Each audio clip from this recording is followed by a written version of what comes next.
Really isn't anything. And I was talking to my brother about this a lot over the weekend. We give you guys everything. I mean, there's everything that you need to be successful. By the time we're done with you, if you're paying attention, if you're doing the work, if you're studying, good morning, Luciano. You're going to be able to look at your charts and you're going to understand a few very key concepts, right? You're going to understand where the market's likely to go. You're going to understand where the market's likely to continue. You're going to understand where the market is likely to stop. And these concepts become the basis for everything that you do. Your ability to read charts, guys, this is what sets you up for taking all those trades. This is what sets you up for being able to manage trades. Um, so this room, we focus a lot on simply chart reading, and that's it. What does my chart say?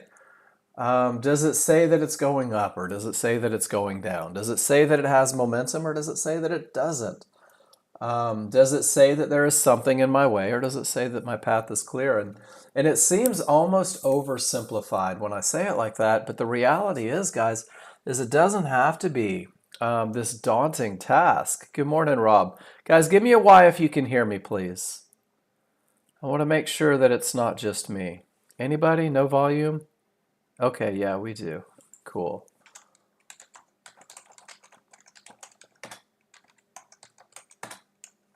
Cool. I always worry when someone's like, I can't hear you. I'm like, shoot, have I been rambling for 5 minutes? Um, so I want you guys to think of Nexgen is the golden hammer, right? Nexgen is the most expensive tool in your toolbox. Nexgen is um, it's nothing more than a tool. And this classroom is designed to teach you how to use that tool.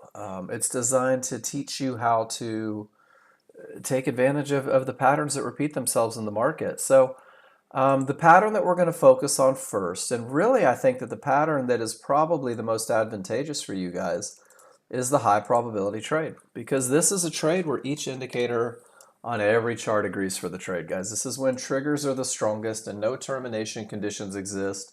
And there's no trouble spots between your entry and your target. Good morning, Miss Cindy. So we focus on this one a lot, guys, and I've got to tell you, this isn't it. This isn't the end of it. This is nothing more than having you focused on reading your indicators. And you're going to get to a point, you're going to get there rapidly. And this is what I'm realizing in the last week or so, is that when you really start to understand the information that your chart's giving you, you're going to see a lot more opportunities. So there's a couple things that I want. First, I just want you to focus on the chart reading, right? Get good at it. And then second, don't harness yourself in.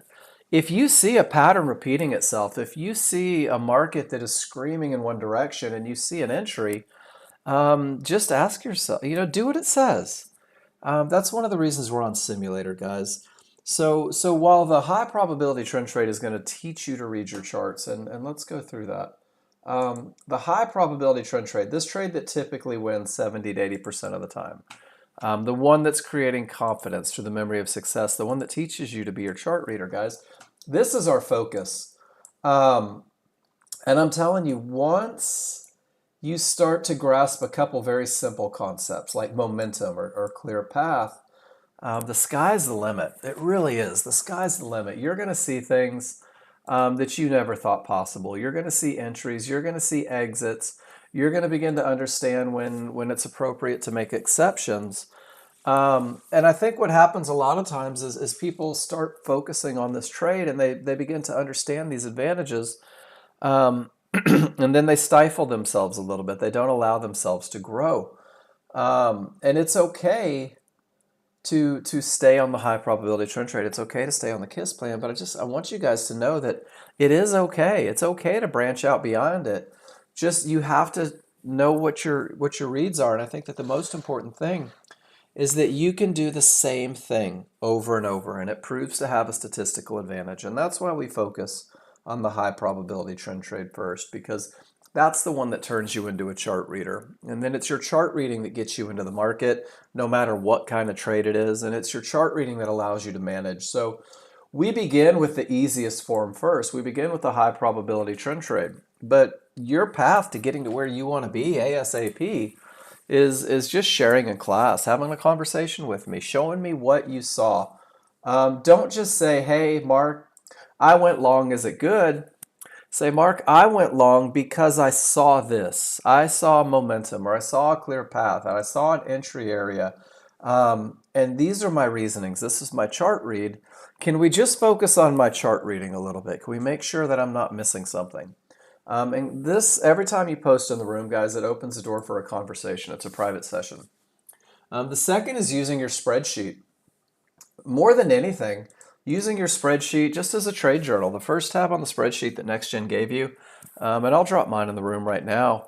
Just every time you take a trade, guys, I don't care if you're on Simulator. It doesn't matter if you are on Apex or Top Step or whatever. Every time you take a trade, guys, record it because you're going to want to go back and look at it.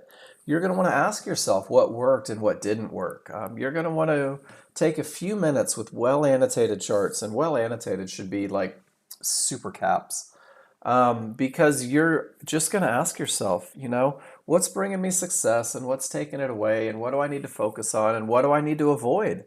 And use the notes section, guys. Every time you post that trade in the room, you're going to get feedback. And I may mention something that you didn't see, whether it's an entry, whether it's an exit, whether it's a termination, whatever.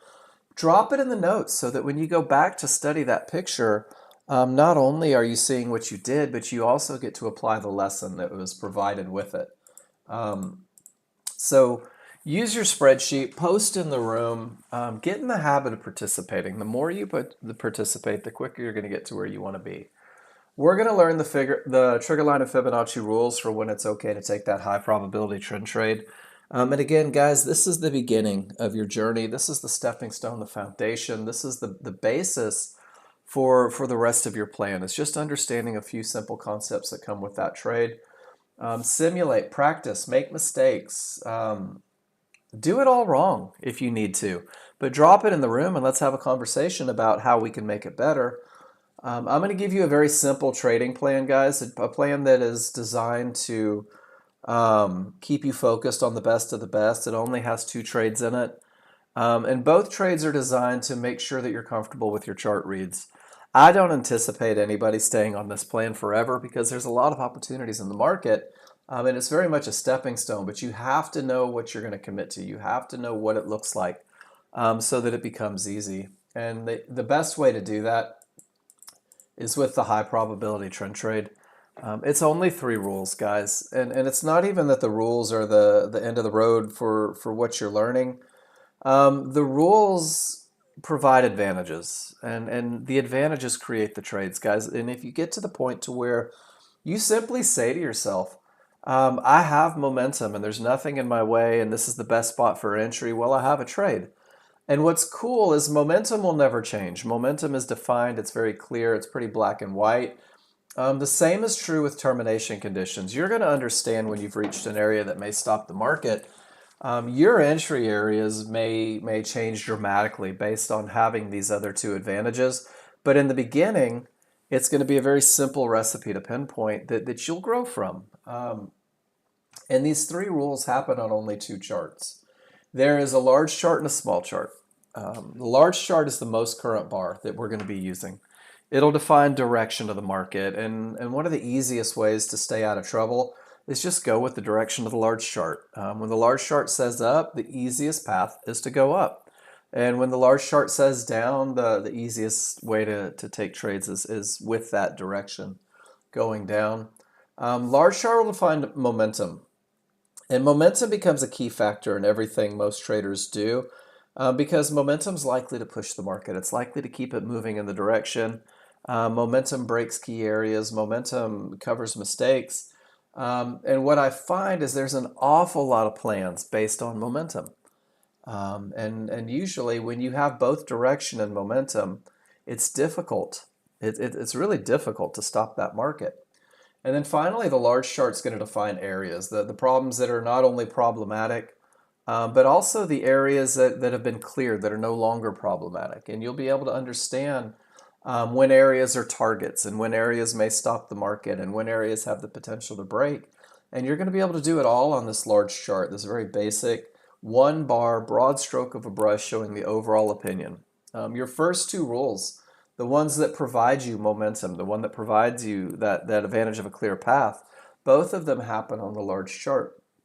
And then once these rules are met, you'll be able to turn your attention to a smaller, faster chart. It's just a refinement chart. You're going to dissect this single bar and turn it into visually a retracement in the market, which means that when everything is going up, on your small chart, you're going to see the market push down, and you're going to be able to pinpoint right at the bottom of that pushback where the market is most likely to continue. So with this two-chart process, you're going to let the large chart define your direction. You're going to choose which direction to go based on the large chart.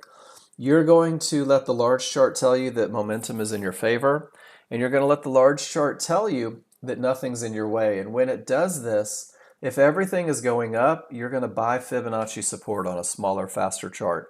Or if everything is going down, you're going to sell Fibonacci resistance on a smaller, faster chart. And I think momentum is the basis of everything the new user does. That's rule number one, making sure that the large chart has strong triggers.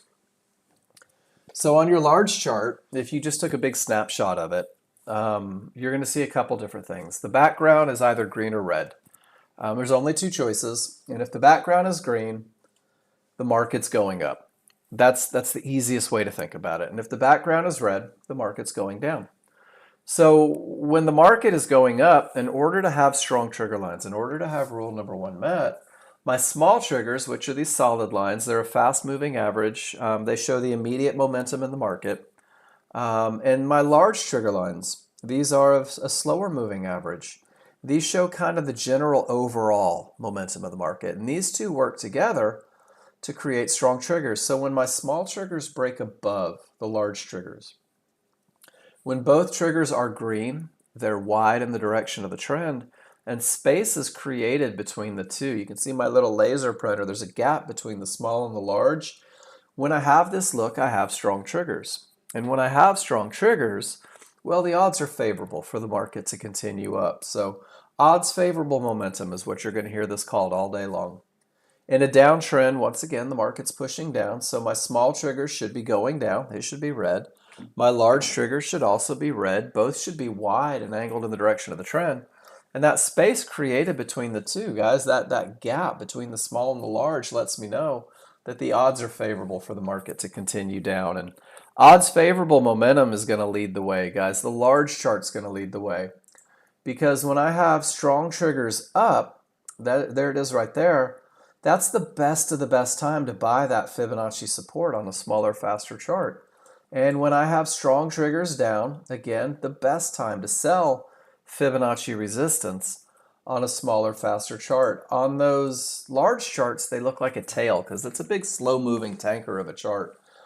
You're going to be able to pinpoint using that smaller refinement chart exactly where these tails are most likely to form, and that becomes your entry for the highest probability trend trade. Momentum has a life cycle, though. You're going to have that odds favorable momentum, those strong triggers. You're going to be looking to sell Fibonacci resistance. And man, that's your best of the best. That's the easy one. That's the one that really that market is screaming to the downside. Life is good. Let's look for an opportunity. The chances of it winning go up. But as the market moves down, you're going to see how the small triggers work their way back into the large triggers.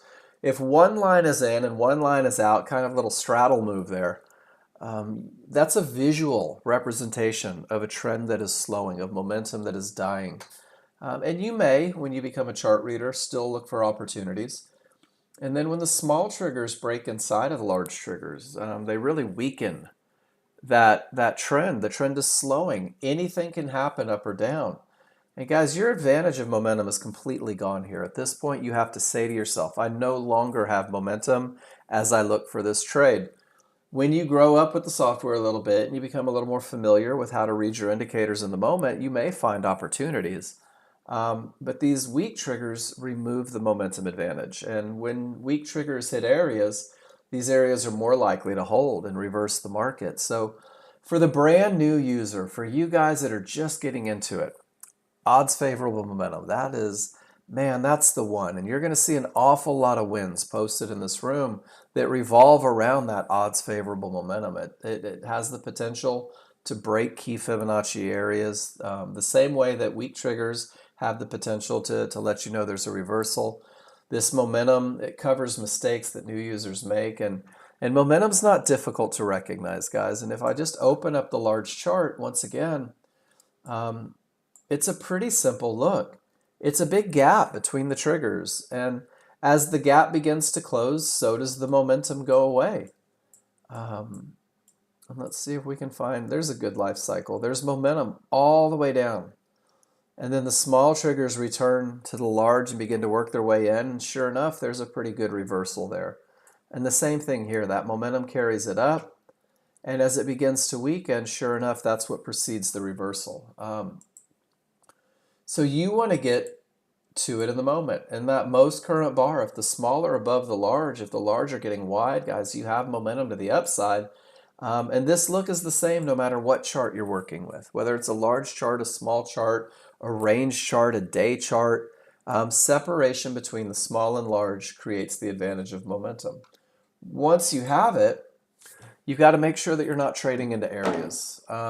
Areas may stop the market. Areas are either problematic or beneficial, and there's a pretty easy recipe to recognize them. But your large chart says no termination conditions are true.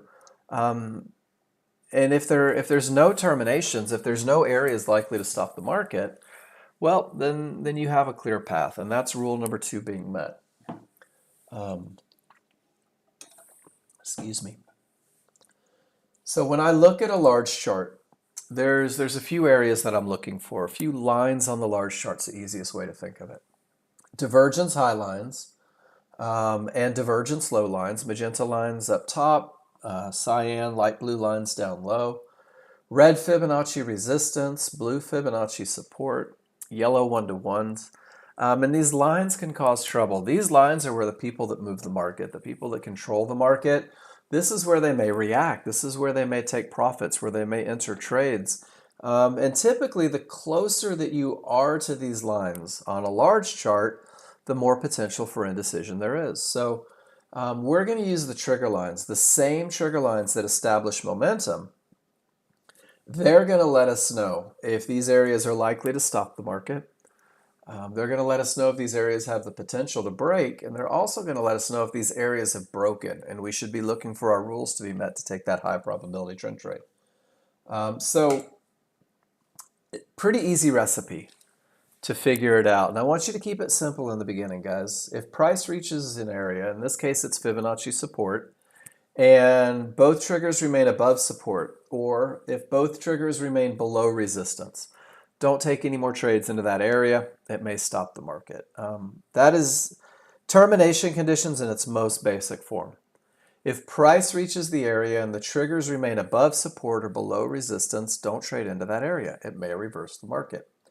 Once the small and the large triggers get to the other side of the area, so in this case, both small and large get below support, you can see that support begins to behave as resistance. And this is what defines a clear path. So you need both small and large triggers to get beyond the area in question, and then your path is clear all the way until you reach that next key area. So there's really 2 options for the new user. If price reaches an area and the triggers remain above support, below resistance, it's okay to sit on your hands. Let's wait and see what the decision-making process is. Here you can see that there was a giant bounce that might have taken you out of a short trade. When both the small and the large get below the area or above the area, in this case support again, the path becomes clear. The momentum is strong, and there's one of those tails where you guys are going to be able to pinpoint exactly where the market is most likely to continue. And that's it. That's the black and white for new users. So once again, let's just go back to a large chart here. And price reaches resistance. And absolutely none of the trigger lines break through. And guys, this is a textbook termination condition. And you'll notice that price reached a divergence low. And price reached support and the triggers remained above. And that was a perfect termination condition. And look at how both areas stopped the market and just said, man, that's great. No more shorts, even with odds favorable momentum. It saves your bacon. And the cool thing is this termination reverses the market. We call that a strong bottom. Both small and large got above the fib. It's behaving as support. And there's one of those tails where you guys are going to be able to pinpoint exactly where the market is most likely to continue. And there's a little bit of patience that comes with this, guys. But if you scroll back on a large chart, you're going to see resistance stopping the market cold. You're going to see divergence lines and support. And you are going to see, where else? Even mid bands, if the triggers are a full bar away. You're going to see the market get caught between fibs, trying to make decisions, watching that fight. So if you scroll back on a large chart and you just kind of begin to look at how often these lines can stop it, you're going to begin to develop a little bit of trust in that idea. You're going to be able to understand that you lose that advantage if you've reached an area and the triggers remain above or below. So new users, your black and white approach, your blanket rule, your most conservative approach is that if price reaches an area, resistance, the triggers remain below, sit on your hands and do nothing. If the small and the large get to the other side of the area is broken, giddy up. Let's look for rules to be met. But that's going to take you to a third scenario. And guys, this is what we call a medium probability scenario. This isn't a high probability trade anymore.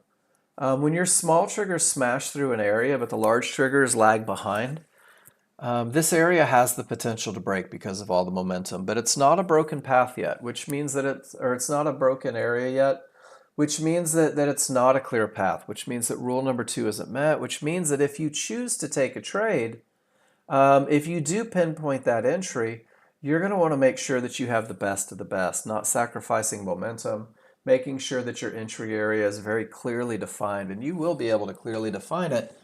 And I'm going to give you a plan for this trade. This is what we call a 50-50 look. Just because 50% are above and 50% are below, you could call it a one above, a one below look. You could call it a straddling the fib look. It doesn't matter what you call it, but what it means is that you don't have a clear path. So is everybody cool with the basics? Price reaches an area. If the triggers don't break, just sit on your hands. Give it a minute. Let's see what happens. If both the small and the large get to the other side, let's look for our rules to be met. And if the smalls break and the large don't, it's got that potential. This is a termination condition that you're going to see a lot, guys. This is what we call a pivot stop out. And a pivot stop out means that the market goes down and goes up. That's your pivot. Or the market goes up and goes down. That's your pivot. If this cyan line prints to the right, then divergence is true. Divergence is a disagreement between price and momentum. It means that the momentum isn't following the market. It's all calculated behind the scenes. Pretty neat stuff. But right about here on the third bar up, the calculation is done. So you don't see this line until the market's already headed up. So price actually creates this line. The recipe for a termination condition is that price must reach the area. It must set off that decision-making process. So this divergence isn't a termination condition. It's a visual loss of momentum. It lets you know that the buyers and sellers are starting to fight. But when price reaches that divergence line and the triggers remain above, it's a termination condition. If price goes below and then back above, well, now it's what we call a pivot stop out of a prior divergence line condition.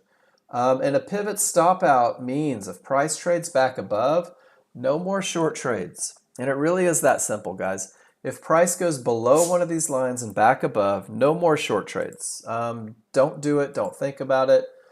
Don't even look at it, right? Because the rules are no longer met. You see it at highs as well. If price trades above and back below, no more long trades. It's really simple. It's a very easy phrase. And if you just adhere to it, it's going to save your bacon more often than it doesn't. So these pivot stop outs can be strong. They can reverse the market. They become even more strong when they coincide with Fibonacci support or Fibonacci resistance. And then finally, my favorite picture is There's so much going on in this picture, but odds favorable momentum pushes the market down. Whether there was an entry or not, odds favorable momentum still pushes the market down. They reach Fibonacci support, excuse me, and you'll notice that it doesn't even blink. All that momentum smashes right through the key area. You're not trading into it. You may look for an opportunity, and it never even gave one, and it just kept going until it hit these yellow one-to-ones. By the time it hit the yellow one-to-ones, most people are thinking, man, it's been railing down for the last 8 minutes and there wasn't an opportunity and I'm upset. And I'm just going to go ahead and take this trade right into the termination condition, and you're stopped out pretty quick. That's the fear of missing out, the fear of feeling like you didn't get paid, guys. But if you adhere to the rules, it keeps you out of the loser. And then it kind of bounces in between areas. It goes from support to resistance. Triggers don't break either direction. The momentum isn't there, and there's this huge fight between these key areas for about 45 minutes. This is where new users try to predict what the market's going to do, and this is where fearful traders try to be first. They think they need to be the first one in the market to ever make money, but the reality is if you can convince yourself to just sit still, right? The trend is down, so I'm not going long, and then once it turns green, it's still not quite time. I'm waiting for that momentum to catch up, and I'm waiting for that path to clear. But my patience is rewarded because eventually I do get that momentum with that clear path, and I'm able to pinpoint exactly where the market is most likely to continue. You'll notice that the tail is circled, guys, and this is historical. If you circle these tails with the rules met, you're going to be able to go to a smaller, faster chart to maybe pick up on whether or not there was an entry. Even these trades with the potential to break, the tails form, it bounces right off, and sure enough, that momentum carries it up. So this is a great picture, just reminding you that it's okay to sit still. It's all right to be patient. Some days are going to be better than others. Some days you're going to be caffeinated, hopped up, trying to be in every trade. Other days you're going to be super mellow and being maybe hyper conservative. And the goal is just consistency. Is everybody comfortable with the idea that if price reaches an area, sit on your hands and do nothing? If the small triggers smash through, it does have the potential to break, but it's definitely not a broken area, and you can see that it didn't actually break from that one. And then I think if we just go to crude oil as well, we may get some great lessons here. Weak triggers right at resistance set off the downtrend. Weak triggers right at support is creating a pretty big bounce. And if I just back up a little bit, this termination condition set everything in motion, and there's a tail, and there's a tail, and there's a tail, all the way up to weak triggers that reversed it. And I show this and I scroll back like this, guys, because I think that if you did the same, and this market goes back 10 days, if you did the same, you would begin to recognize just how powerful Fibonacci can be. And there's one of those instances where you have to be patient a little bit, and then eventually it gives you what you're looking for, right? And when the area breaks, doesn't this look exactly like the manual? It pulls right back to Fibonacci resistance and goes to support. And guys, this is a great idea of how all we trade is patterns. I want you to see this look. Everybody zoom in on it real quick. And I want you to just burn that image into your brain. And I'm going to back up my little PowerPoint. Is it just me? Or is that like a perfect replica? That is the exact same look on a completely different market 3 years apart. So what we're doing when we begin to talk about chart reading and learning these patterns is we're beginning to recognize when our advantage goes away. There's a pivot stop out, and there's a pivot stop out. And there's resistance with triggers below. But if you back up a little bit, you get that momentum in those tails. So scroll back on your charts, guys. Scroll back and take a look. Because the sooner you stop trading into areas that may stop the market, the sooner you find yourself in a great position to take advantage of the rules being met. So is it Paul Flowers is comfortable with it. Is everyone else cool with that? Is everyone comfortable with the recipe? Let price get there. If the triggers don't breach it, just sit on your hands. Let's see what happens. Sometimes the market turns from nowhere, guys. In this large chart, this slow chart, this broad stroke of a brush, it's difficult to see change on it. It's like a slow-moving train. Not only is it hard to stop when it has momentum, but it's difficult to see change. So we're going to take one more termination condition. And this is one that you will see on a small chart first, guys. This is the only termination condition on a small chart. This is the only time that the small chart tells me that rule number 2 isn't met. And that's when 3 divergences happen in the same price range. Remember, divergence is a loss of momentum. And it's nothing more than a loss of momentum. On the small chart, if I have rules met for the high probability trend trade, 1 divergence doesn't scare me. Excuse me one second. Man, allergies are for real. 2 divergences doesn't freak me out, but 3 divergences is enough to say, hey, Mark, your rules aren't met. You no longer have the advantage of no termination conditions. You no longer have room to your profit target, and you no longer have a clear path.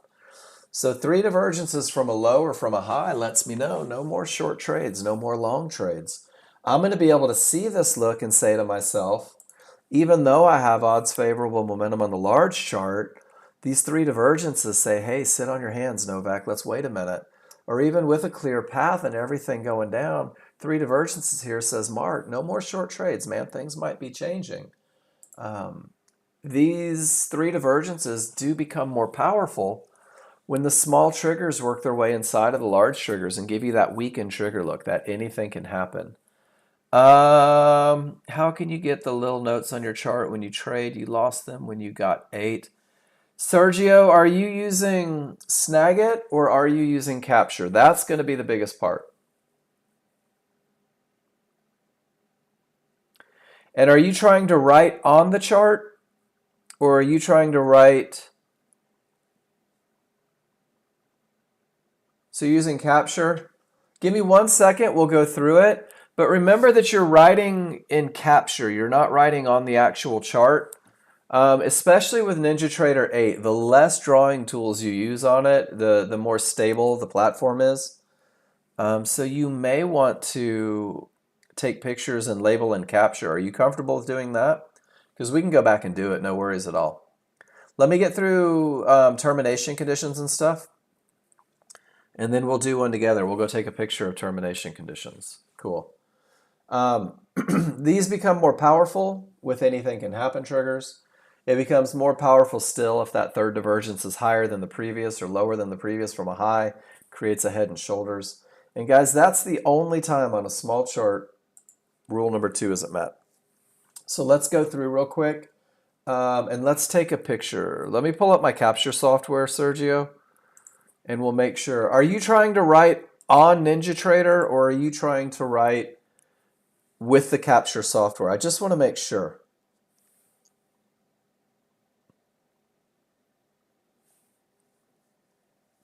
I don't want to give you a lesson for something that you don't need. If I'm writing on the chart, I'm going to the drawing tool. Oh, you want to see your trades on the chart. I got you. So right click. I got you now. And go to data series. And then from data series, scroll all the way to the bottom, plot executions, and go text and marker. That was easy. That was even easier, huh? Click apply, and then when you get in and out of the market, that'll show you exactly what you're doing. Cool. That was a way easier lesson, wasn't it? So guys, large chart has led the way. Large chart has said that we have the advantage of momentum. And the large chart has told me in no uncertain terms that I do in fact have a clear path. So now I'm going to turn my attention to a smaller chart. And rule number 3 says, I'm going to use a limit order to buy or sell a pullback at an area inside of favorable large triggers. I'm going to buy a pullback. I'm going to sell low. I'm going to buy high. But I'm going to rely on the momentum and the clear path before I do it. Using a limit order means that you're going to wait for the market to come to you. It definitely is pretty outstanding how accurately you're going to be able to pinpoint where the market is most likely to continue. But the key is we're not just going to put a limit order and hope for the best, guys. We're going to use a limit order at areas. Fibs, midbands, yellow, one-to-ones. So the way the large chart used lines to let us know where there may be trouble, where there may be a stopping point, your small chart is going to use lines to create an area for a bounce, to give you the best of the best entry, the highest probability entry. But we want those lines to be tucked inside of triggers, guys. Your triggers are just moving averages. So the triggers show you where the market hopefully will go, and the lines give it something to bounce off of. So we use this two-chart process where the large chart says up, and the large chart says clear path, and the large chart says everything is screaming, and this is what the people in charge want to have happen. And then this small crowd jumps in, and they say, yeah, well, we want to fight you. And they create this little snapback, this little retracement.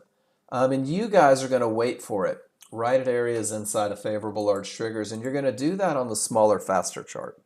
You're going to do that on the refinement chart, guys. And I'm going to show you a picture of the refinement process. If you circle one bar on the large chart with all that information that it's giving you, and then you see that square come over to your refinement chart, to your entry chart, you'll notice that the bottom of the most current bar is the beginning of that little pullback. And you'll also notice that that tail that we talked about coincides with an area inside of those triggers, guys. So it's this refinement chart that lets you pinpoint exactly where the market is likely to continue. We don't trade the tails. We're going to trade the pullbacks to areas inside of favorable large triggers. We're going to do that on the small chart. But I want to define favorable large triggers first. And this is one of the biggest keys for new users. Until you learn when to create exceptions, this is your best of the best look on the small chart. So the small chart triggers, the small are always the small. The large, those dashed lines, they're smooth. Those are the large. Those are the 5-1 large and small, guys. You can use these to define momentum. But there's an extra trigger line that's printed on a small chart, and it's got little steps on it. This is the large chart, large trigger. So this trigger line right here is superimposed on the small chart. And we do that because when they trend one on top of the other, like snakes riding piggyback. I love that phrase because I picture it and it makes me giggle every time. This is what we call favorable large triggers because so trigger lines are where we expect the market to correct to. I expect it to come back to these moving averages. It's some fancy math term like regression to the mean or something like that. I don't know. I'm not a math guy. But it almost always happens. Almost, not always, but and when they're one on top of the other, well then my correction points are overlapped. They're one on top of the other. That's a smaller correction point. That's going to allow me to have the absolute least amount of room to shoehorn fibs, midbands, and yellow one-to-ones into those triggers, which is going to give me the least amount of risk, which is going to give me the highest chance of success. And what you find is when these trigger lines begin to split apart, rather than behaving as one unit, where that correction point is small and very well defined, your correction areas become bigger. And what you'll find is that you may have areas inside, you may have areas floating between, you may have areas beyond, but you've got this enormous level of indecision here where you're just not sure whether it's going to go from the high or from the low. And this line is above this correction point, right? And this line is below this correction point. So I want you guys to burn this look into your head. This is your best of the best. Favorable large triggers create the easiest entries, the lowest risk entries. And eventually you'll get to a point to where you'll figure out a way to take advantage of both scenarios. But the path of least resistance for you guys in the beginning is favorable large triggers. So let's go through an entry together. First and foremost, the large chart has to say that you have momentum. Small's below the large, larger wide, angle down. This is a market that's likely to continue in the direction of the trend. Large chart needs to tell you that you have a clear path, that there's nothing in the way, that morning calf, that the most current bar hasn't reached Fibonacci support yet. And some of you are going to say, but Mark, look how close it is to that blue line. But guys, price has to reach that line to create the decision-making process. And since we're going to sell pullbacks, we're actually going to find ourselves considerably further from that line. We just want to make sure it hasn't touched. So can you guys give me a Y in the room if you're okay here? Rules 1 and 2 are met. I have the advantage of momentum. I also have the advantage of a clear path. So now I'm going to go to my smaller, faster chart. We're going to let that small crowd fight, guys. And honestly, we're hoping that the small crowd fights. We love it when they fight. Their fight begins with a reversal bar, this green bar after all of these red bars. This green bar signals the beginning of a pullback, that small retracement counter to the underlying trend. Once I get that reversal bar, the first thing I'm going to do is I'm going to say, where are my triggers? Where are the large triggers? Where are the synthetic triggers? Are they one on top of the other? And guys, if you have time, draw a box from the highest line of the triggers to the lowest line of the triggers. And that is a huge range. That's like a 220-point range. Look how big it looks on a large chart. And this is where you have to remind yourself that my entry doesn't come from a reversal bar. My entry doesn't come from impacting the triggers. My entry comes from areas within the triggers. So once you find the triggers, let's look inside for areas. Fibs, midbands, yellow 1-to-1s. And you're going to create a window of opportunity. The window of opportunity is the point where the market is most likely to continue. Nice job, Cav. From the lowest point of resistance to the highest point of resistance. This is where we expect the bounce. We expect the price to come back to those triggers, but guys, that's a huge range for the triggers. We expect it to bounce off of something solid within. So once you identify the areas, you're going to create a box, either mentally or actually draw it on there. And then once you create that box, you're going to activate a limit order right at the lowest point of resistance inside of those favorable large triggers. And you're going to say to yourself, come on, small crowd, do your thing. Come on, small crowd.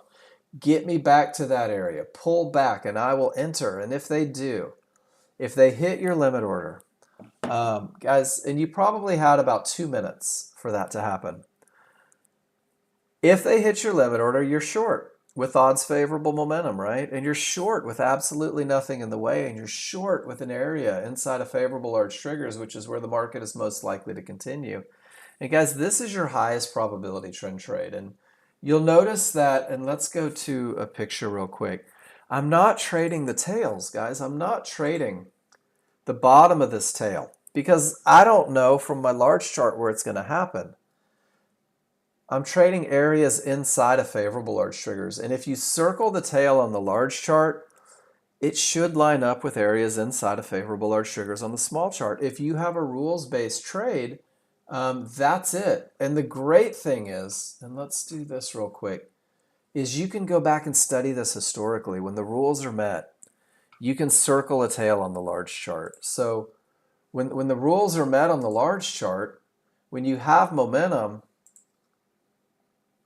and we'll just circle a couple of them to see what happens. That one had the potential to break.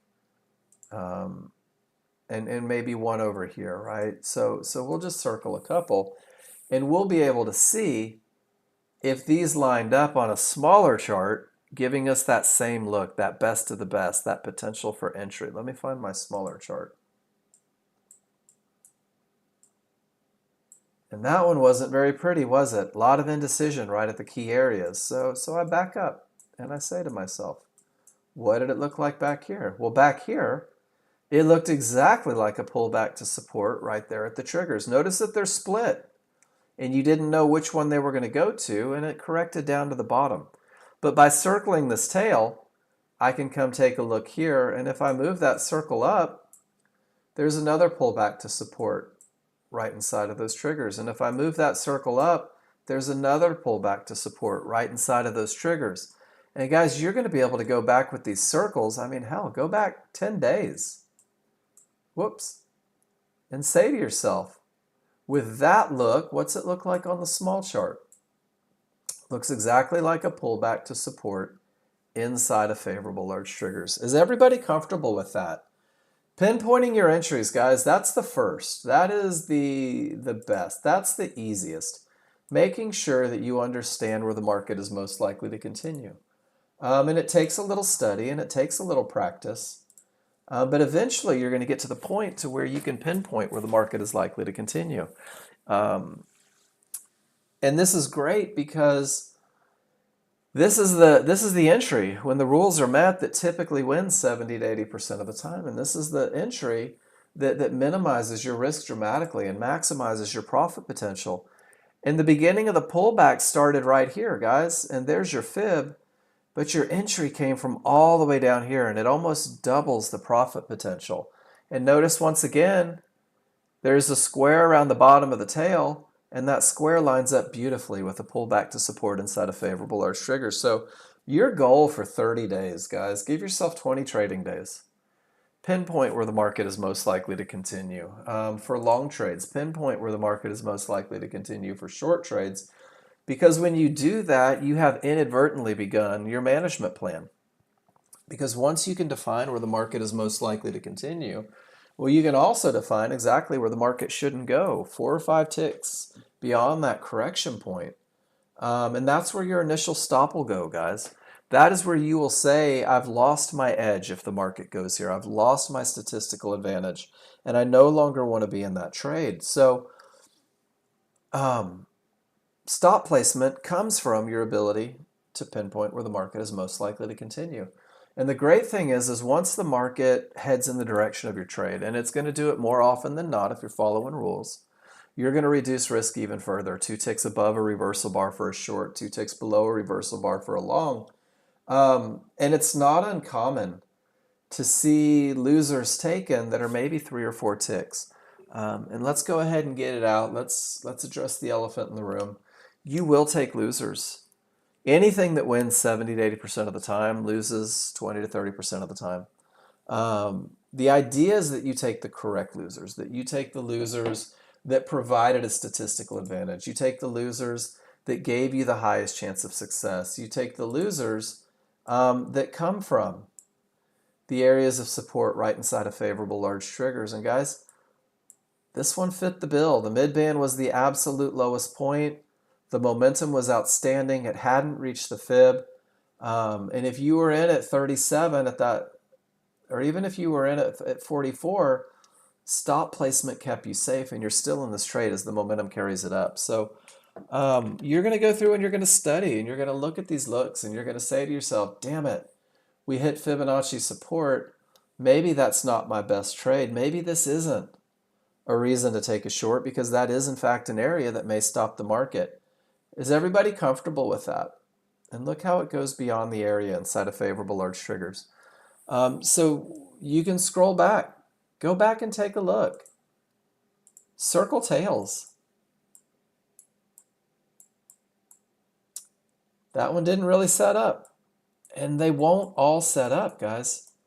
Not every movement in the market is your movement, but eventually you'll get to a point where you'll be able to catch these moves, where you'll be able to say to yourself, man, this is the best of the best. This is exactly what I'm looking for when there's a trade. And you'll be able to take that trade. And the more you take these trades, and the more you post them in the room, and the more you ask for feedback, the easier they become. And that's where that spreadsheet comes in as well, guys.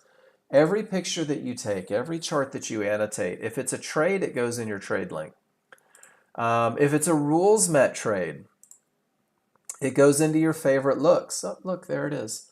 And this is the beginning of your trading plan. So not only is this high probability trend trades, this may also be those medium probability trades. It may be momentum trades. It might be counter trend trades. It might be high volume area trades.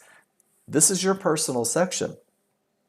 And then the fourth tab, the client trades, is you guys being brilliant over 300 times with momentum and a clear path, or that 50-50.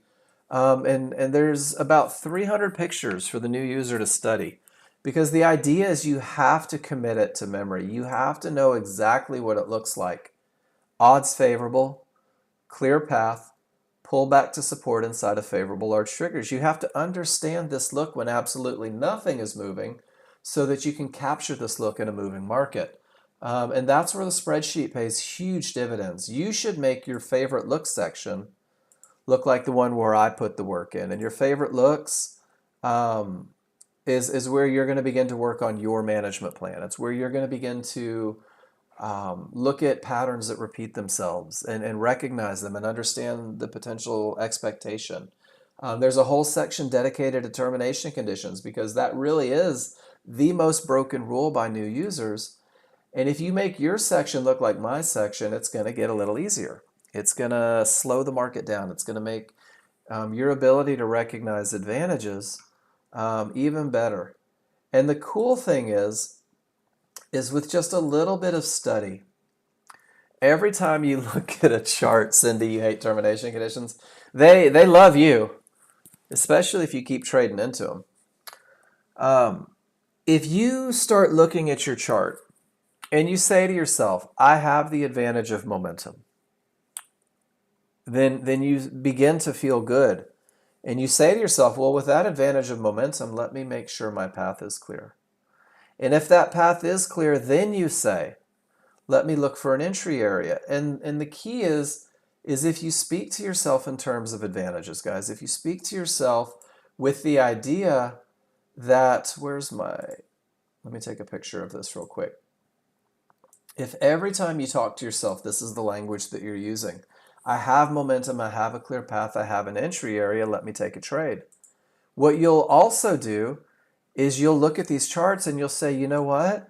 I don't have momentum, but I do have a clear path and an entry area, and I'm willing to take a shot. Or like that 50-50 trade. I don't have a clear path. Let me insist on having momentum in the best entry area. Or I don't have the best entry area, but with momentum and a clear path, let me look for a way to get in. And as soon as you cover one of these advantages, then what you know is that you're no longer in a high probability scenario. And what you know is that you may have to manage assertively. You may need to take quick profits. You may need to get break even quickly because you're no longer inside of that high probability train. That made sense, Sergio? Finally, I made sense. So I always tell people, print one of these out. I wonder if I could make it, what does simplify do? I don't know.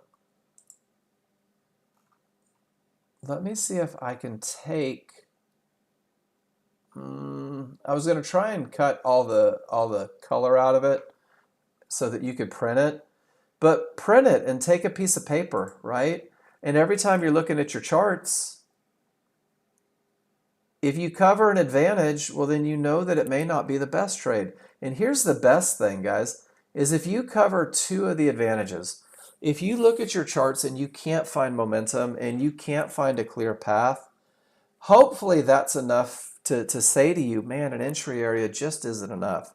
33% of my advantages are not enough advantages for me to feel like risking my money.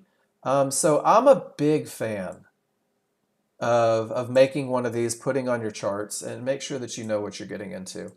And then also, you're going to find that the market is going to toy with your emotions, right? This termination condition said no more shorts. And this divergence from a fib said, man, probably not the best. And it overran, and it probably would have stopped every one of you out. And then the market is going to push down a little bit, and it's going to make you begin to question your rules. And it's going to make you begin, well, maybe I can trade into termination conditions because look what it did this one time. And that's where you've really got to open up your charts and go, wait a minute, that one held it, that one held it, that one held it, that one reversed the market, that one held it, that pivot stop out made it go down. Holy crap. Maybe there's something to these termination conditions, and maybe they do hold more than they break. And then you start to not trade into them because you begin to develop that trust in the idea that you don't have to be in every move. You probably could, but I don't know. You couldn't move this if it were a screensaver, David. That's kind of the key, I think, is maybe printing out this picture So I'll give you guys the picture. Just print it out and then take a piece of paper, right? Or 3 pieces of paper, so that you're speaking to yourself in terms of advantages. And then one of the other things that I've done with this spreadsheet, guys, and this is relatively new, a couple weeks into it, is I added a new tab. And the tab that I added is the 101 tab, and that's exactly what the high probability trend trade is, guys. It's 101. Whoops, David, I gave you just the blackout call out. That's not the one that you guys wanted. I'll print it in just a second.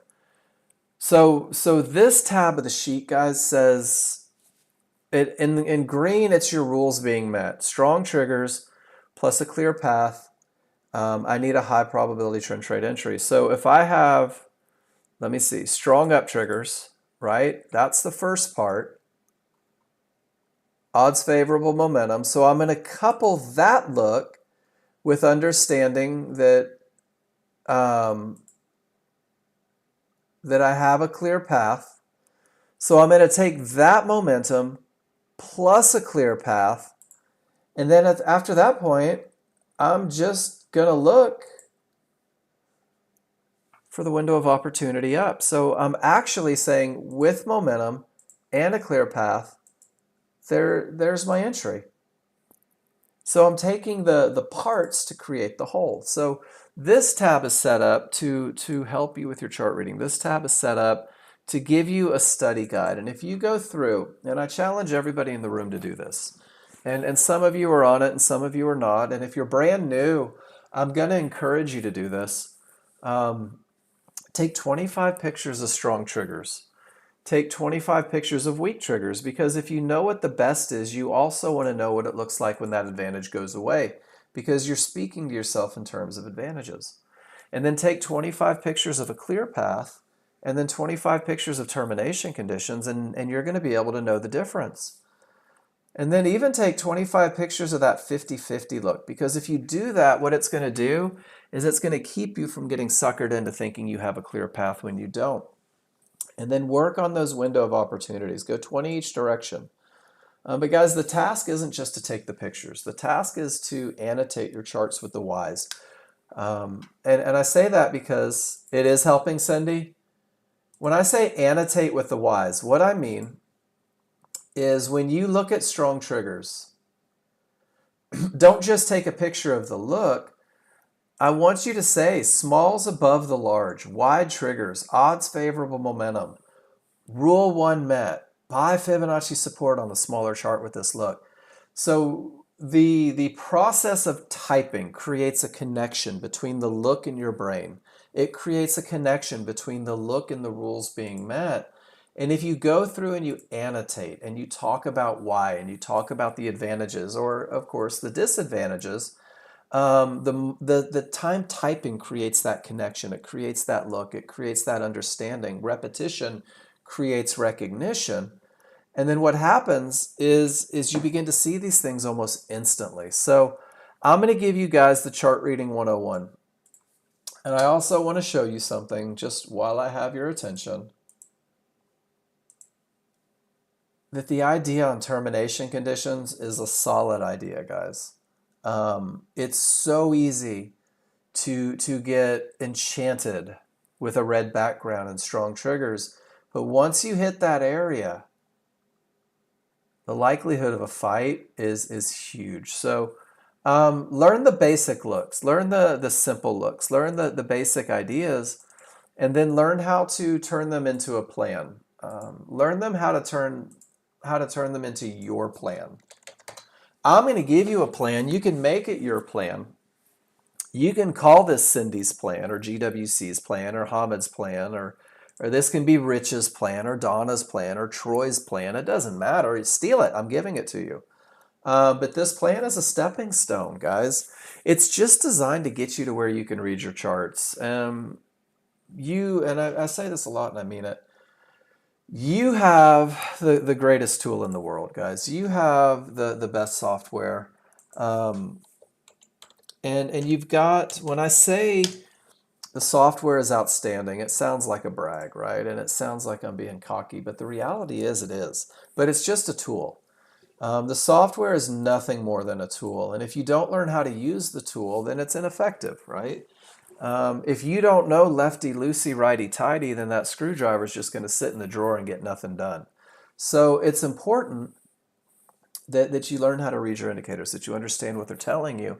And if you take just a little bit of time reading the instructions, it's going to put you in a position to be solid, to be comfortable, to be able to find everything that you need to find to be consistent in the market. And consistency is the key. Consistency is the key because consistency comes from patterns, and patterns repeat themselves all day long. We saw that one this morning.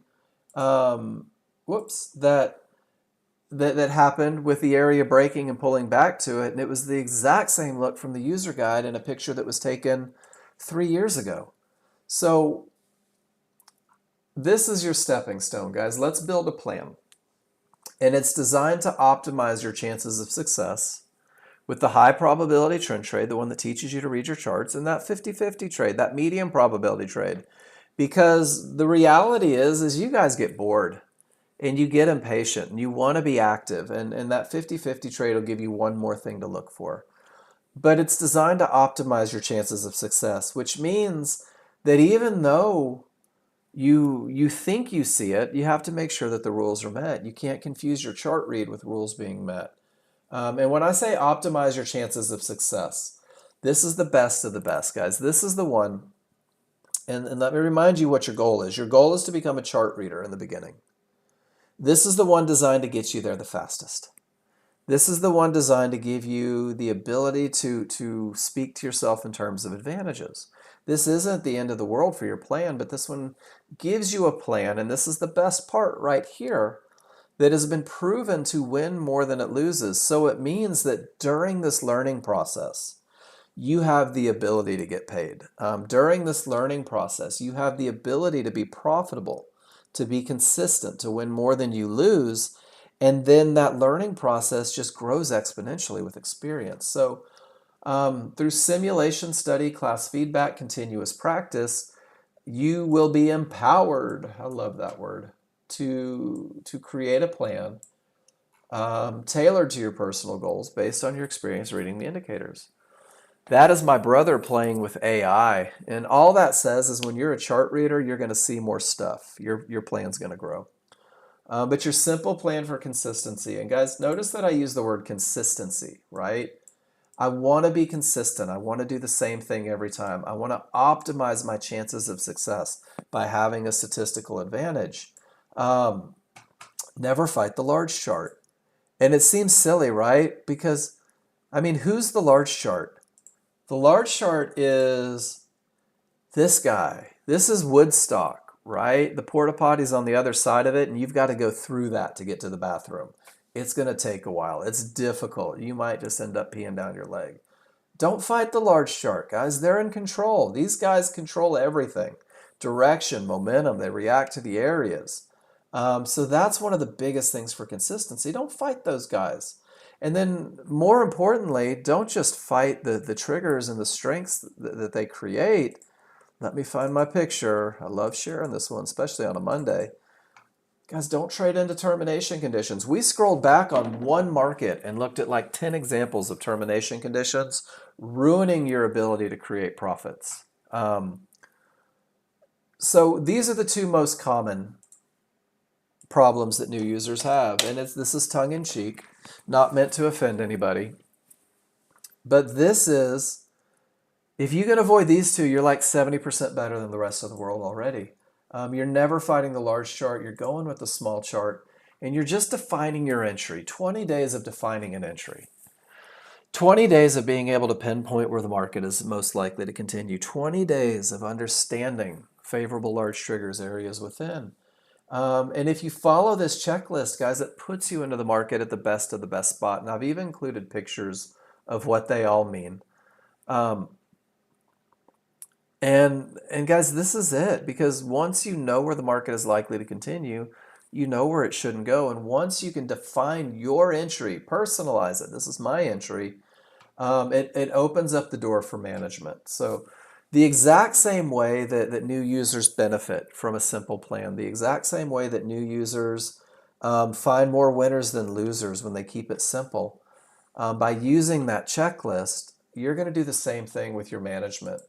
And this is in the spreadsheet, but your management plan for the brand new user is dependent on your ability to enter where the market is most likely to continue, which is dependent on your ability to recognize termination conditions, which is dependent on your ability to identify momentum. So there's a definite order of operations. And once you're in where the market is most likely to continue, well, then your stop goes where the market shouldn't. That's it. You either get stopped out, cost of doing business, and guys, I'm telling you right now, you will learn to trust this entry so much that you will have a come and get me attitude. The only way I'm getting out of this trade is if these guys come, smash through everything, and hit my stop.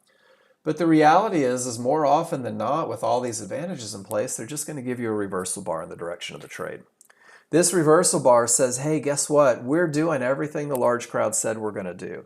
The small crowd lost, the large crowd's pushing, and you're going to reduce your risk 2 ticks above it or 2 ticks below for a long. And once again, you're going to be hands off. You're going to put your hands in the air, under your butt, wherever they need to go to keep them off the mouse. And you're going to say, they have to come and get me to pull me out of this trade. And if they don't, they're going to go to your first target. And your first target is only $100 in the distance, guys. It's a small target. It's an easily obtainable target. It's a confidence building target. And it puts money in the bank, which puts a smile on your face and confidence in your heart. And you're going to go break even. And you're going to say to yourself once again, they're either going to have to come get me break even, but who cares? I just made $100. Or they're going to go to my second target. And once again, for the new user, the second target is only $100 or $200 in the distance. You will craft a plan tailored on your personal goals and experience, right? With reading the indicators. But for the brand new user, the goal is to get paid. And a $300 trade is an outstanding way to get paid. And $300 a day, if that's the best that you can pull off, and it isn't, but if that's the best that you can pull off, guys, that's a $72,000 year. That's a lot of additional income based on 5 minutes of your life. But that 5 minutes of your life might actually be an hour and 45 minutes waiting for that trade to set up, being patient, waiting for the best of the best so that you can capitalize. So I always encourage you guys, and I do it every day, and I hope for the best for you each and every time. Learn how to enter the market first. Learn how to recognize the advantages first.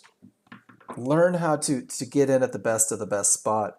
There's a checklist here for you so that you can do it. I'm also going to give you just an actual checklist that you can print out and put on your desktop. Do I have momentum? Is there a clear path? Do I have the entry? Did a termination reverse the market? Man, if that happens, that adds strength. That's what gets you to that 70 or 80. You can still take it without it, but that's the best of the best. And guys, I've never had anybody follow this plan and do worse than 70% in the history of this checklist. And then also, as you go back and begin to take pictures, as you go back and you take pictures of strong triggers, as you take pictures of termination conditions and clear paths, this is the same checklist with pictures. This is your termination that creates the reversal. That's a good top or bottom. Here's odds favorable going both directions. So as you take pictures, compare them to this picture. Make sure that you do in fact have the look and that you're not taking anything can happen pictures, trying to talk yourself into something. This is a termination condition and this is a clear path, and the two shall never mix, right? And then there's that potential to break. And then identifying the window of opportunity. So the cool thing is you have a cheat sheet. You have a Cliff Notes version. I have just dropped this checklist in the room for you. I have dropped this checklist in the room for you. I have dropped the KISS plan in the room for you. And I've also dropped the PowerPoint that I teach from, as well as another copy of my spreadsheet. So you have access to everything that I provide in this classroom. Every tool that you need to be successful is placed in the palm of your hand. The only thing left is for you to get to work. And I want to talk about the second trade on the KISS plan. This is that 50-50 trade. This is that area with the potential to break trade. This is not a high probability trend trade. It can never be a high probability trend trade because it is void of a clear path, which means, and once again, let's go back to this cool little picture. That one goes away, right? So I'm already down 33% of my advantages. And this is how I want you to talk to yourself when you take this one. I'm already missing 1/3 of my advantages. So I'm going to be hell-bent on insisting that the momentum is the best that it can be. And I'm going to make sure that my entry area is the tightest, smallest, most concise window of opportunity that I could ever hope for. And guys, that's the basis for taking the 50-50 trade. And this is the most lost trade among new users. And there's a couple reasons. The first is not letting it come from a good top or bottom, not letting the market reverse from a termination condition, setting you up for this trade. Which means that you have to understand termination conditions. You have to understand whether you have a clear path or don't have a clear path, whether it's likely to break or not break. You have to be able to throw all this stuff into practice and recognize it quickly. So that's where the high probability trend trade sets you up for taking this trade.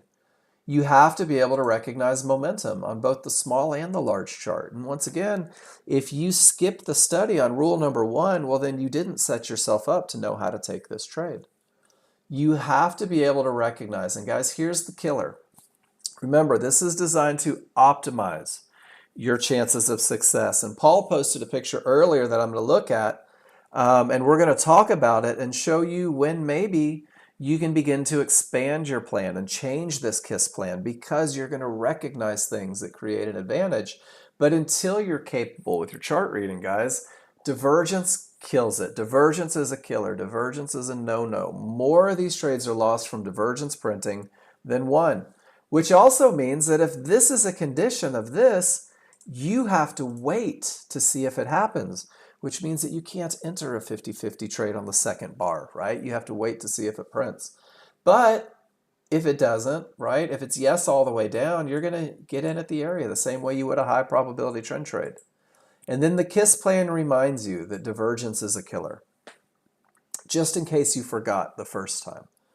And then for management, it's not a high probability trend trade, which means that the management has to be different because we've already given up an advantage. You have to know what you're getting into to know how to manage. And this is such an important concept as you guys learn to read your indicators. If you are in a high probability trend trade, there will be a set of conditions that'll take you out. That's your management approach. If you are in a medium probability trend trade, there's a different set of conditions that'll take you out. That's your different management approach. If you're in a momentum trade, an HVA trade, whatever, you're going to have to know what you're in so you know how to manage it, guys. The stop placement is the same. Window of opportunity, reversal bars, and then it reminds you for the third time, if divergence prints, exit the trade. Very quick targets. First trouble spot, get to break even ASAFP, guys. Quick profits. 50-50 trades are not designed to be home run trades. Sometimes they can be, and as you grow, they may be. But in the very beginning, guys, use them as an opportunity to collect just a little extra revenue as you wait for the best of the best. This is like your little time filler. So all of that's in the room. All of this can be studied. All of this is something that, man, look at that termination condition. And do you see how we had split triggers? And it came from the area inside of the large and maybe not the synthetics. As you grow and you see this termination that creates the reversal, that's when you might find yourself taking a little bit of a fudged entrance because of the advantages that the termination condition creates. Guys, are there any questions about the high probability trend trade? Are there any questions about momentum? Are there any questions about how you can go back and study it by circling tails? Are there any questions about termination conditions? I really think, guys, and I say this every day, and I have for 3 weeks now, if you just go through and fill out this bit of the spreadsheet, you've got a huge advantage. If you go back and you click on every one of these pictures and you just look at it. And maybe you're brand new and you're not even sure what you're looking at, but let's just look at it right here. It says perfect 50-50. Let's see what a perfect 50-50 looks like. Well, it looks like a termination that reverses the market. There's the strong bottom. Odds favorable momentum. I like it. Pull back to the area inside of favorable large triggers without divergence. And this one ran all the way up. So the cool thing is that this is a 50-50 and it fit all of the rules, but this is what happens for new users is they use the checklist for the high probability trend trade. It's still met. The advantages are still present, but you have to understand what kind of trade you're getting in because the reality is you may end up managing it a little bit different. So go through, guys, fill out the spreadsheet, look at the pictures, study the pictures. And I want you to see this one too. Perfect high probability trend trade short didn't work. This one had odds favorable momentum. It had a clear path. It had an area inside of favorable large triggers, and they got stopped out in an appropriate spot. Anything that wins 70 to 80% of the time is obligated to lose 20 to 30% of the time, which means that you're going to have to be okay with this. You're going to have to be okay with the idea that everyone's not a winner. And if you take 100 trades and they're all high probability trend trade guys, you're going to lose 20 to 30 of them. And you don't get to pick which 20 to 30. It's rare that you're going to take 20 or 30 in a row, but the idea is that every time you enter the market, you have a statistical advantage. And when that statistical advantage goes away, you choose to not enter the market. So guys, I'm going to leave you with crude oil here. It's a termination up here. Looks like it reversed the market. Look at those split triggers. Look at that path not broken. Look at that divergence printing. Kind of cool, right? Man, there may be a plan for that. So guys, I'm going to leave you with this. I'm going to go take 5 minutes, maybe 6. Who knows? It's Monday. When I come back, we're going to start looking at the charts that you posted. And I'm going to encourage you guys one more time. When I come back, this is your opportunity for a private session. All you have to do is post a question in the room, and you and I will talk about it, find you the answers, and get you where you need to be. I don't care what market you're trading. I don't even care what your rules are, guys, as long as they're your rules. The only thing that I ask is when you post in the room, my only request from you guys is that you don't make me guess what you were thinking, that you tell me what was going on in your head. Mark, this is what I saw. This is why I did what I did. Is there a way to do it better? And if there is, we'll talk about it. And I'll relay everything back to momentum and clear paths and entry areas. But just because I do that doesn't mean that you're wrong for taking a trade that doesn't fit that plan. But this is an educational room, so I need to be able to go back to the core concepts for everyone in the room. So I'll be back in about 5, guys. Watch the market, see what it does. And then we'll get into the second half of class.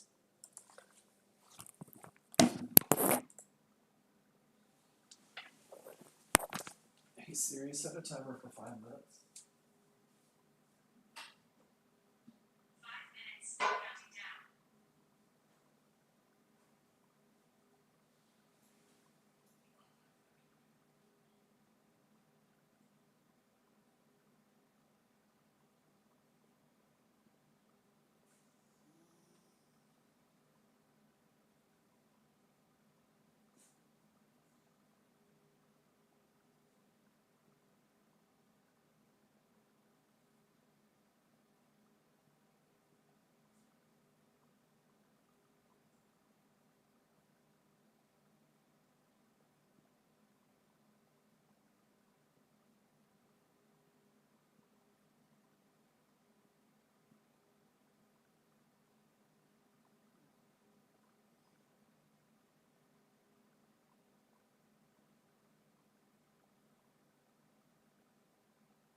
that beautiful?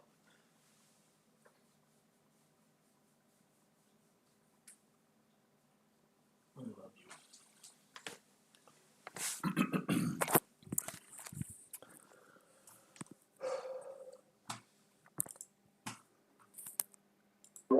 All right, y'all, let's get back at it. So I'm going to scroll up to the very top of the room and I'm going to start looking at the pictures. I am going to try to be thorough, and we're going to talk about what we see, what you see, what's going on, what isn't going on. And we're starting with Robert.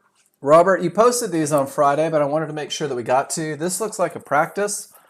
And I like what you're doing here. You've got all the momentum going up. Little momentum style right here. And man, I would take this entry all day long. Odds favorable, clear path. It is, you nailed the entry. And this is just one of those ones that doesn't work. And guys, I'll tell you right now, it's frustrating when you're a brand new user and they don't work and you follow the rules and you're like, son of a gun.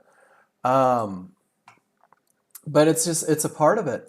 And then you get this one with all that momentum, everything down, absolutely screaming, potential to break, and it bounces right off of resistance, right inside of those favorable large triggers. And sure enough, that's a good one. And man, Robert, great work, because both charts, and I think this is what I want you guys to take away from it. When we talk about your charts, when we're looking at what you're doing, when you are capable of saying to yourself, this is momentum, this is my advantage, this thing's likely to push, and then you start taking into fact that it has the potential to break, this is nothing more than you being able to refine that, to look at it. And the more time you spend with these, the more time you practice these, the more you get into these, the more you see them, really. The more basic you keep it, the more you see them, and you begin to really appreciate the advantages of momentum. You really begin to appreciate the idea that it does in fact push a market. And then Paul, we've got yours here. Paul W., not Paul Flowers, and this is the one that I wanted to talk to you guys about. When a termination condition reverses the market, you said that the triggers overran the 213 121s, but not the 5-1 fib support. One of the things that happens right here is you hit 1-to-1s, and Paul W., do you see the triggers don't break, right? And there's a little bit of a fight right at the key area. But this is very much a termination condition that reverses the market. And guys, we call this a strong bottom. This is that good top or bottom. When you get a no triggers through termination that reverses the market, guys, that is the precursor for everything good. It really is. And then that termination, Paul, gives you the best of the best momentum. And it gives you the potential to break. And I want you to see your entry. So a divergence prints. Paul W., this is the KISS plan. The KISS plan says divergence prints on the small chart, no entry. Is everybody good with that? Because I think you guys need to be taught how to break rules just a little bit. Guys, this is the optimizing your chances of success. Can you guys hear me? Just want to make sure. This is the best of the best of the best of the best, guys. This is the one that has the best chance of winning. This is the one that you're just like, wow, I love it. But there's something that I want you to know. This right here is a magical endeavor. When it comes from a good top or bottom, guys, the potential goes up. It really does. The potential goes up because remember that termination conditions are decision-making points, which means that even though the sellers were in control, even though they were pushing down, right here at this key area, right at these 1-to-1s, the tides changed, the momentum changed, the direction shifted. Everything came from a decision-making point. And it was such a solid decision-making point that your trigger lines never broke through. Guys, when that happens, whoops, where'd it go? When that happens, when I've got a good top or bottom, no triggers through, turns that thing, I'm going to tell you, and I'm going to tell you with a little bit of honesty here. I'm willing to let one divergence happen. Because of the strength of the bottom, I'm willing to let one divergence happen. But guys, let me go through this real quick. If you don't know this, you can't break this rule. But let's do this as well, guys. The more I deviate, perhaps the less optimized my chances are. So guys, you have to be willing to take that risk. But if you don't know a good top or bottom, well, then you're not going to understand this. But there's something else going on with this picture, Paul, that's so important. Haji, that is so important. And let's take it. The window of opportunity is that big. It's tiny. Other things that I see. The momentum is insanely good. The risk is so small, and the first trouble spot is off in the distance. And it's the accumulation of these things, Paul. I would take this one all day because of the termination that creates the reversal, because of that level of momentum. And look at how far the small triggers are smashed through. And look at the momentum and look at the tiny little bit of risk, right? So there's a lot of factors that come together. And when you can piece these things together in your head rapidly, what you're going to find is that you're okay with that risk. And that's all it comes down to, guys, is you're okay with the risk. So what you may find, and let me do this again. I want to, I guess, release the chains a little bit or whatever, is what you may say is that if this is a yes, my new plan looks like that. But the thing is you have to be consistent, right? You have to be consistent, because what happens is people make that adjustment and then they mark no here. And they're like, well, it's only one thing wrong. And they forgot about the little core placement there. So if this, then that. And that's how plans are built. So when you're struggling with finding more, your chart reading will begin to open up advantages. So that's a good one. But Haji, if you had a good bottom and divergence, you'd have to be able to recognize whether or not you had split triggers at a moment's notice, right? You'd have to make sure that those smalls weren't inside of the large. You would have to make sure that your risk wasn't overwhelming, and you'd have to make sure that your momentum was the best here. So you've got to be able to incorporate those chart reads fast. And once you can do it, guys, the world is your oyster. And then, Paul, did that answer your question? And I tried to hit it with the divergence. And it is. It's a slippery slope. But Haji, there's a point to where breaking your rules, bending your rules isn't great. Rewriting your rules because of your abilities is outstanding. That's the next step. And that's why every time I present the KISS plan, I say, you will create a new plan. You will be empowered to create your plan based on your ability reading the indicators. So your plan will change. But the cool thing is, Haji, is when you have the confidence to be willing to take it against this divergence, you still know this isn't a high probability trade. You still know that you need to take quick exits. You still know that you need to manage your risk aggressively. And it's no longer bending the rules. It's a new rule based on your chart read. So you'll get there.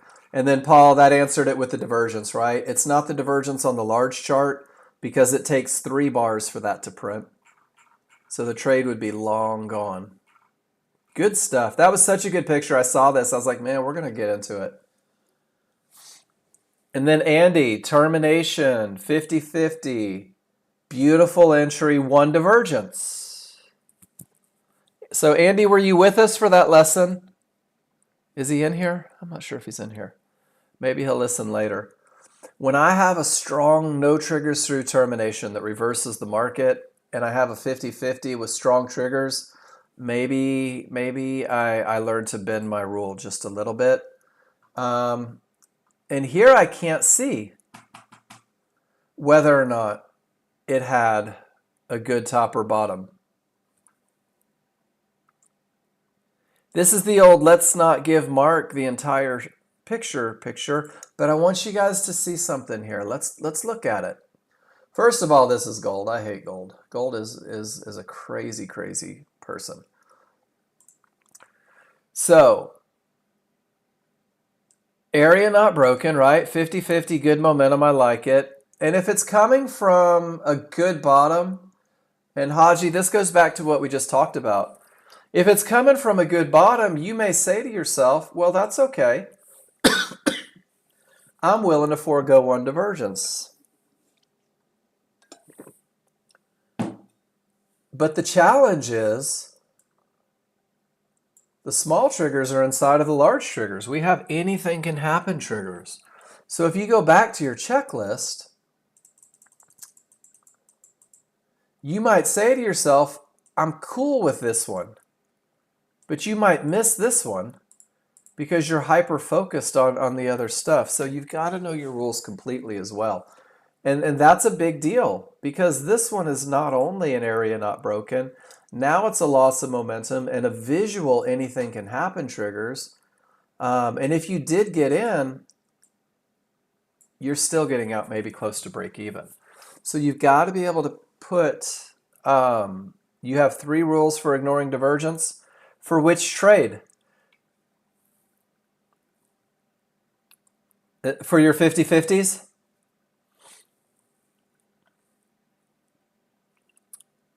Okay, so if you have a good top or bottom, you'll ignore one divergence.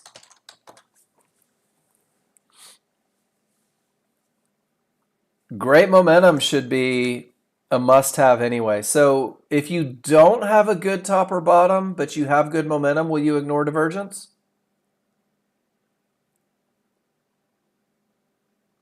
That is good momentum. So 2 and 3 are redundant.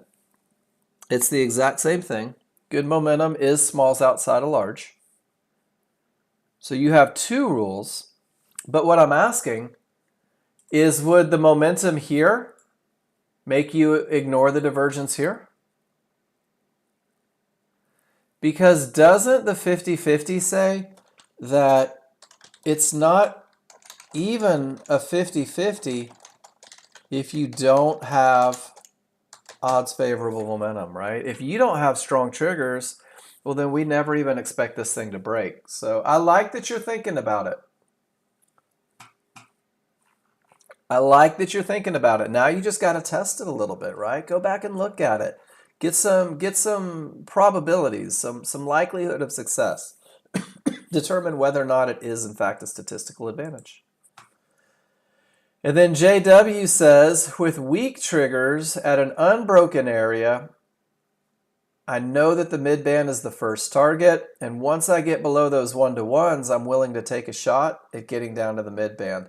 Guys, this is a chart read that takes patterns into effect. This is a chart read that relies on immediate momentum. This is a chart read that says clear the trouble and get to the next potential target. And JW, you do this as well as anybody I've ever seen.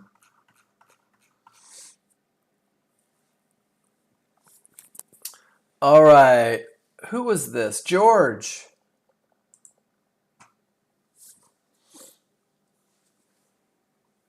Are you with me, George?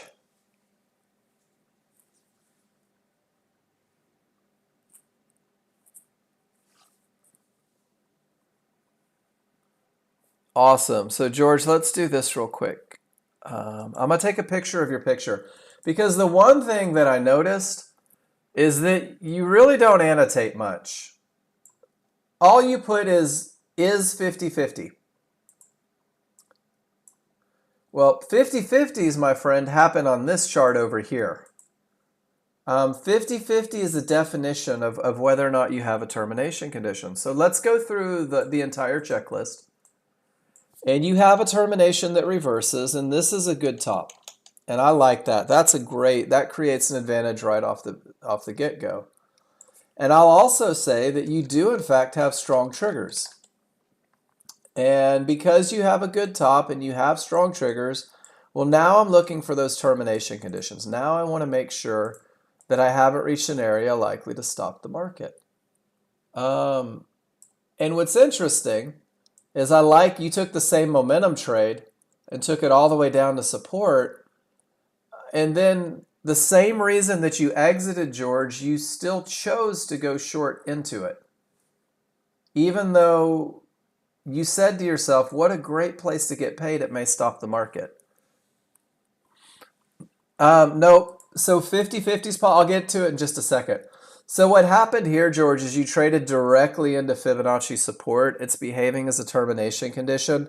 I love that you took the trade down to it, but I think here what happens, and especially with the divergence and then the higher divergence and everything rolling, is you no longer had an advantage for shorts there. Does that make sense? I love your short to get to it, though. That's a beautiful, beautiful hold all the way down. And then if we just maybe eliminate that one maybe trade, and I do believe it went up from there, didn't it?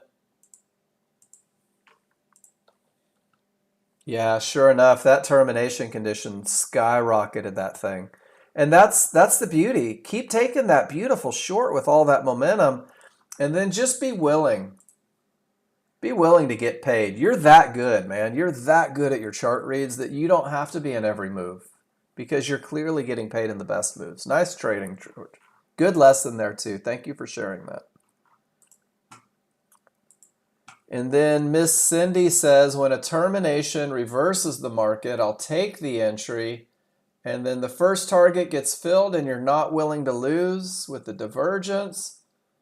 And that's good. I like it. And that was crude oil, yes? I want to see something on crude oil.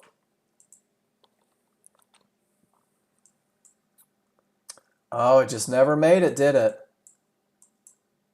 That's what I was wondering. That little pullback, and Cindy, this is kind of cool. I think you'll like this. Odds favorable, didn't make it. You took the beautiful entry. Your stop was appropriate. You got paid. And look where it pulled back to. It pulled right back to support inside of the triggers. And that's a little wonky, right? I don't disagree with your management at all. And it still went up and tried to push up again. And then that second divergence said, all right, we're done. And things changed. Great trade, good management. Not all of them get to be home runs, but absolutely beautiful. And it does go to the bottom of the window, and you're still able to get paid, and I think that's a wonderful thing. Nicely done. All right, Paul, let's talk about 50-50s real quick. So 50-50 is 100% a conversation about termination conditions. So Paul Flowers, let's go through it. Price reaches resistance. Obviously, all the triggers are below. We're not going long into that. And from there, when the small triggers break above resistance, and just so you know exactly which area that I'm speaking of right now, I'm talking about this red Fibonacci resistance. Once the small triggers get above it, but the large triggers stay below, this is our 50-50 look. This is our look that says,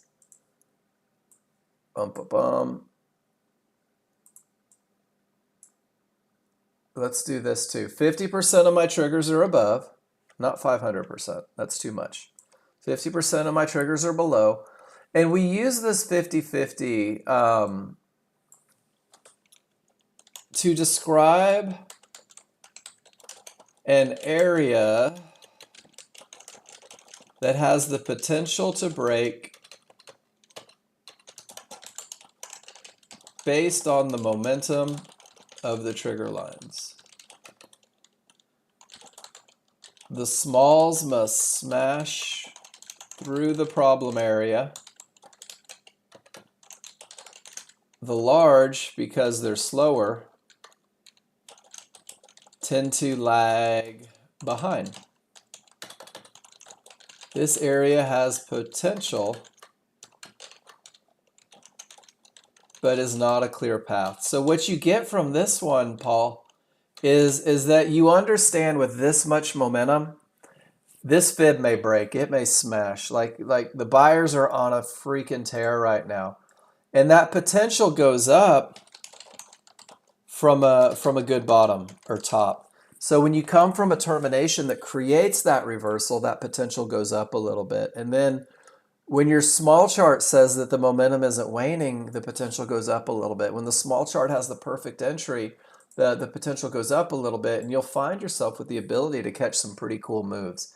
But that is 100% 50-50. It revolves around areas, 100% around areas.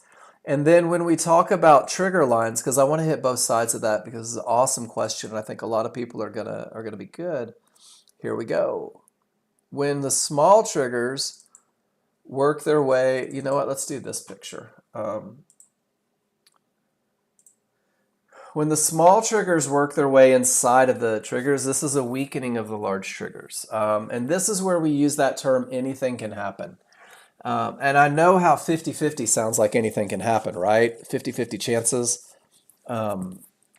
So when the smalls work their way inside, yeah, weakening of the large triggers. And this is where we say we are 100% void of momentum. So if I have weak triggers in an area, I don't expect that weakness to break the area. But if I have that odds favorable and they begin to straddle the area, well, then I feel like I've got a pretty good shot of that area breaking. See how the weakness comes in right at the fibs and the fibs create the bounce? So that's anything can happen triggers, weak triggers. And when they're at areas, the areas are more likely to hold. And then when I have that odds favorable momentum, these areas have a better shot of breaking. So it's really just using momentum more than anything to help identify when an area has the potential to break. And this is just a giant push down right now. So you'll also find that sometimes you have weak triggers and a clear path and no entries, and it becomes a little bit difficult to determine where that market may turn. Does that help a little bit? So odds favorable momentum, see how the smalls got above but the large didn't? It had the potential to break. Divergences killed it, 100%, right? And then it pushes all the way down to support, and now there's absolutely no triggers through. I don't even have momentum because my large triggers are green and my small triggers are red. And guys, what you're witnessing right now, do you see how it went from termination to termination to termination to termination? You're letting rule number 2 tell you right now, guys, there's a fight. Between 36 and 51, there's a fight between buyers and sellers. And you can see that they've been fighting terminations all day long, right? And there's a lot of wiggle going on, which means somebody's winding up for something, but there's no reason to try to predict or guess which way it's going to be. Great question, Paul. And then termination, full reversal, odds favorable. And then you think when everything clears with momentum, you should jump in. And then when that momentum goes away, get out. Am I reading that right, Paul? You're saying with all this momentum, and tell me if this is true, you let it clear the problem, get in with the momentum, and just hold it until it tells you momentum is gone? Mr. Flowers, I see a lot of people building amazing trading careers based on that principle, where momentum leads the way, and then once the path is clear, they just ride the momentum until it goes away. And the fact that you said, hey, look, the momentum went away, let me exit that trade, is brilliant. And this is where people struggle, is people take this trade, And then they hold these huge deep retracements and give it all back. So momentum in, it just makes sense for it to be momentum out. Absolutely beautiful. I love that trade, Paul. And it's not a high probability trend trade, but it's an outstanding recognition of momentum. And then Lenny, 50, maybe not even a 50-50. That's close.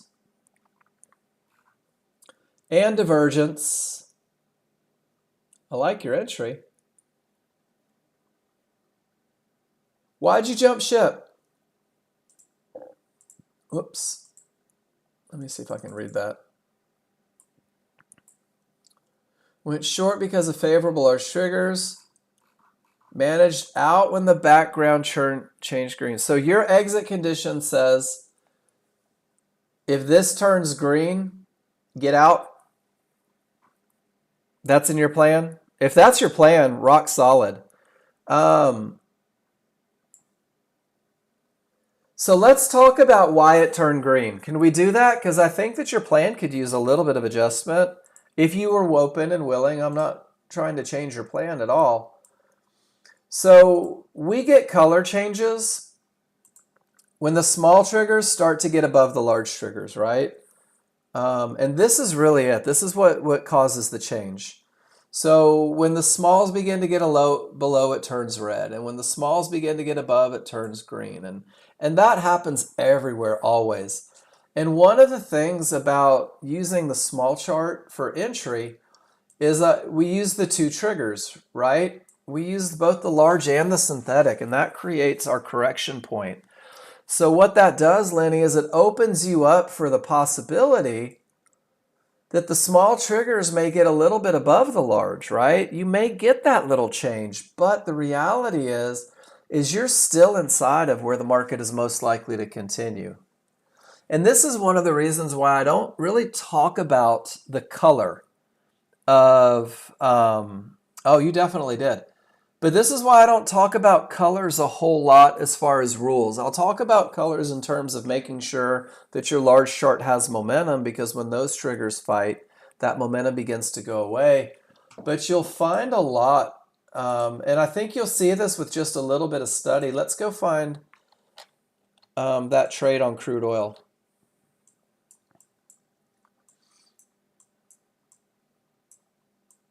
And I may have different triggers than you. What time was that trade? Because I think that was right before the giant sell-off. Oh no, maybe not. Hold on. 10:20. Are you on Eastern time, Lenny?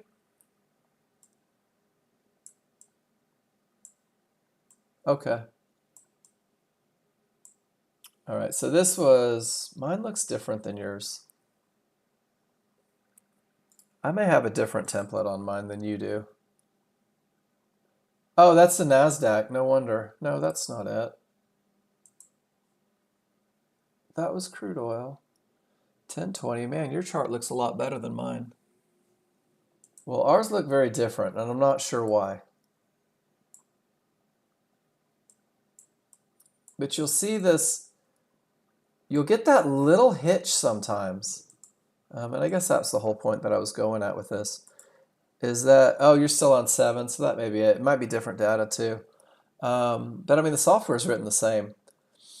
This is where I always encourage people, when you identify where the market is most likely to continue, as long as you're in that range, and it even gave you the reversal bar, so you were able to manage your risk beautifully. Don't let that little fluctuation get you out, get you in. And I think what you'll find, Lenny, is if you go back and study a few of these trades, is you may recognize and realize that it stays within the window of opportunity. And just because the smalls get a little bit above the large. Now, if these were reversed, right, and your large were up here and your synthetics were down here and the smalls break above, then that might be a different scenario, because then price and everything would be going beyond that window of opportunity. So defining that window gives you a great opportunity to understand when you're still in that advantage zone. Beautiful trade, though. Great entry. Maybe just a little. Hey, good morning, Zorro. And then there's the termination, and the termination gives you the immediate. Oh, you're welcome. It's good to see you posting again. Gives you that immediate momentum. So let's talk about Cavs trade because this is the last picture I have, and it'll be fun. Let me see if I can find the picture that I want.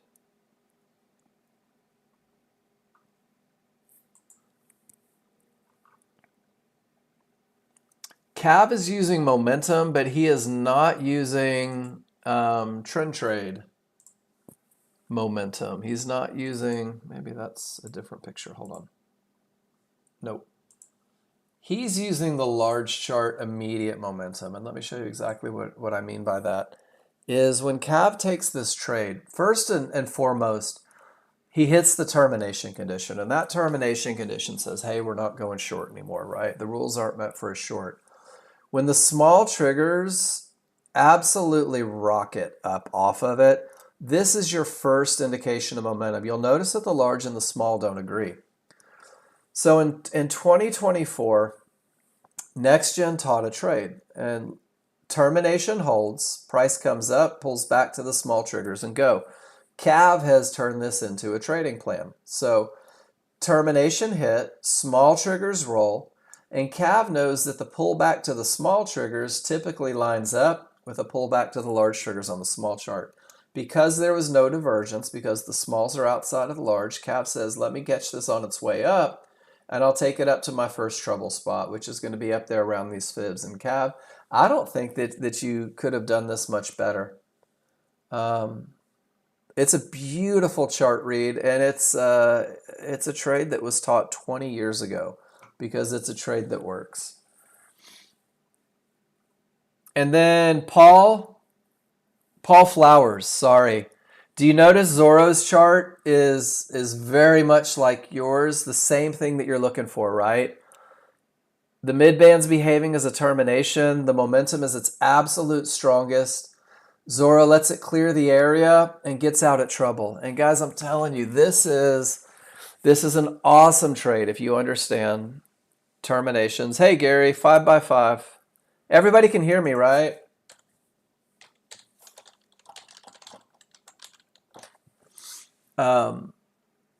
And it's not a high probability trade.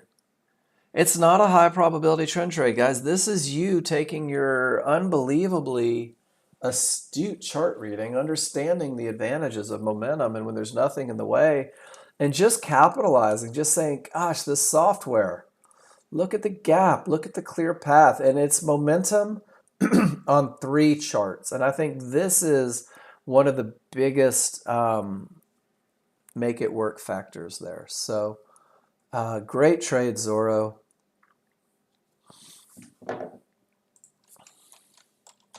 Hold on. Go to your task manager. Kill Discord. We'll see if he can follow directions there.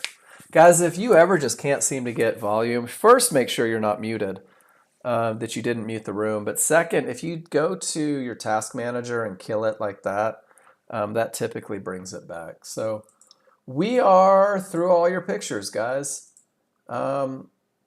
And this is just a strong trending market without momentum, right?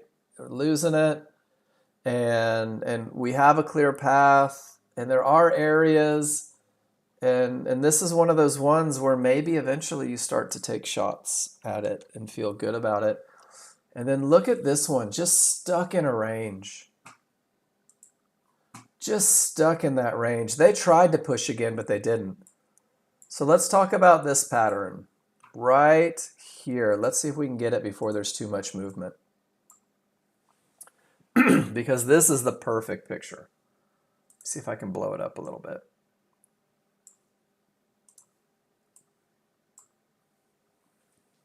This is one for the spreadsheet, guys. And this is what we call the gap theory.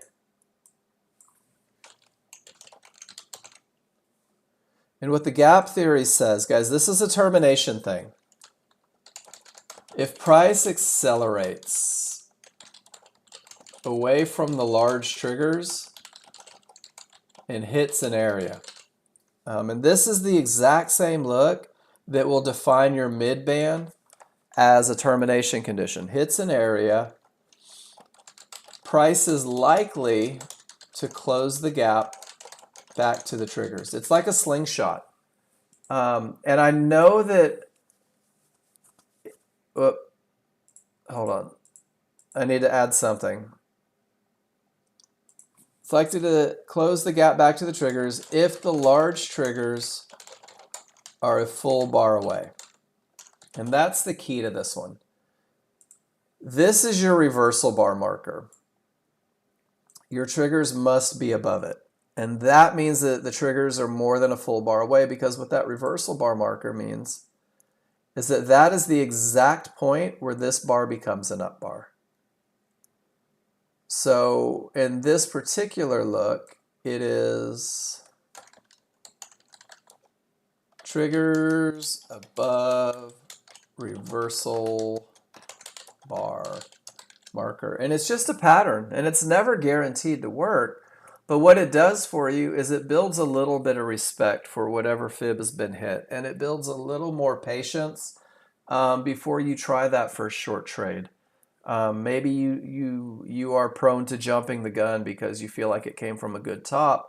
That gap theory buys you just a little bit of patience. And it's not guaranteed to work, and it's not an absolute by any means, but what it is a pattern that repeats itself, and it repeats itself enough that it creates a little bit of a red flag. So take that picture and drop it into your spreadsheet under patterns that repeat themselves and call it the gap theory. And this is the same reason that a mid-band would behave as a termination condition. And we'll come back to it and we'll see if it does close that gap, if that pattern repeats itself. But if you scroll back a little bit, you'll begin to see where that gap theory repeats itself over and over. That's a good example right there. It hits the mid-band. Large triggers don't follow, it closes the gap. Large triggers don't follow, it closes the gap. And you're going to see it a lot, guys. You're going to see it enough to begin to say to yourself, all right, I'm not going to take that short. I'm going to let it close the gap. I'm just going to wait and see what happens. See what the pattern says. Hey, good morning, John Novak. You're done for the day? Did they run you out of town?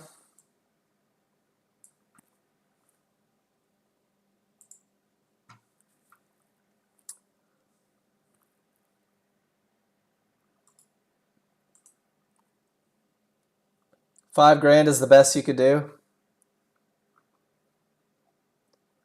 On a 2-lot, John? Does it work, guys? It works. Once you learn how to work it, once you exercise your patience, once you figure out what works for you, it works, without a doubt. All right, guys, it's the 11 o'clock hour. I'm going to take 5 minutes again because we're through all the pictures. Last hour is up to you. Last hour is anything that you want to talk about. Any patterns you're curious about, show me pictures of entries, of exits, share your plan.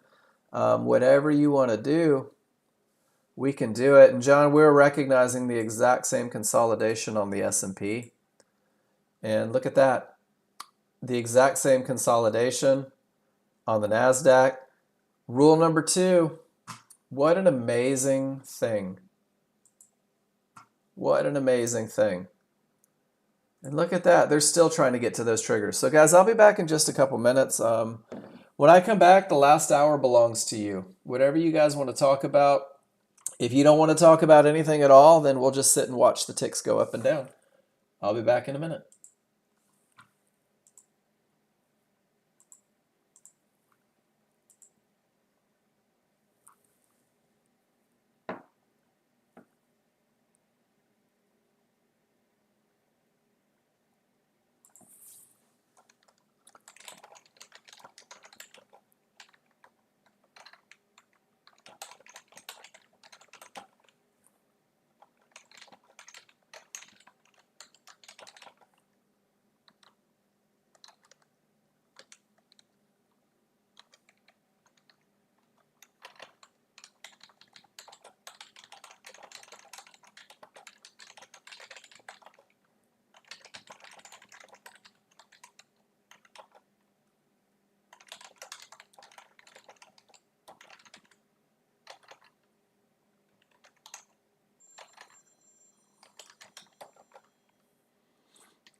All right, guys. So the S&P is 50-50 from a termination condition with a divergence. What do we think about those triggers?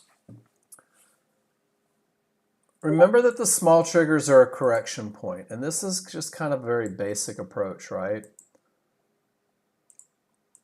There's a potential correction point, and there's a potential correction point.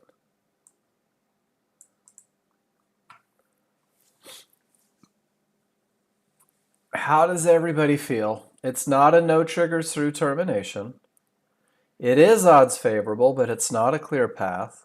Divergence is printed, and I've got the biggest split triggers ever. This is where you have to go through and say to yourself, does this fit my plan? Does this not fit my plan? Is this something that I want to trade or something maybe that I don't want to trade? Cav, have a good one, man. So, guys, what can we talk about? What do you want to talk about?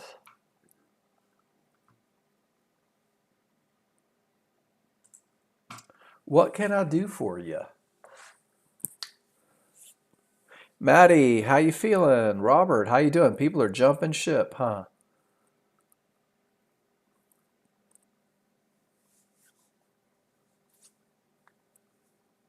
You've no idea, Paul. That's okay. Are you comfortable with momentum? Should we just spend the next hour filling out our spreadsheet together?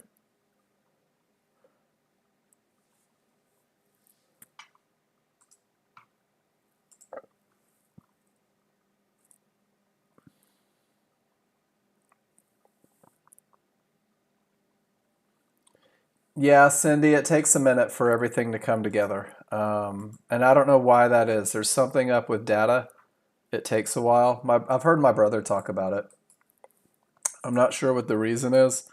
Guys, you got to give me a second. It's not letting me open your charts. So I'm going to do a quick little kill and come back. I'll be right back.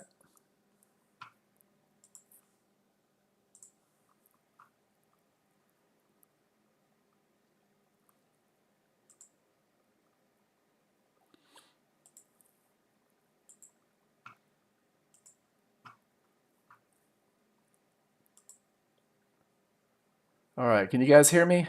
Just want to make sure. See if I can get Musers to open now. Sometimes it takes a little boot. There we go.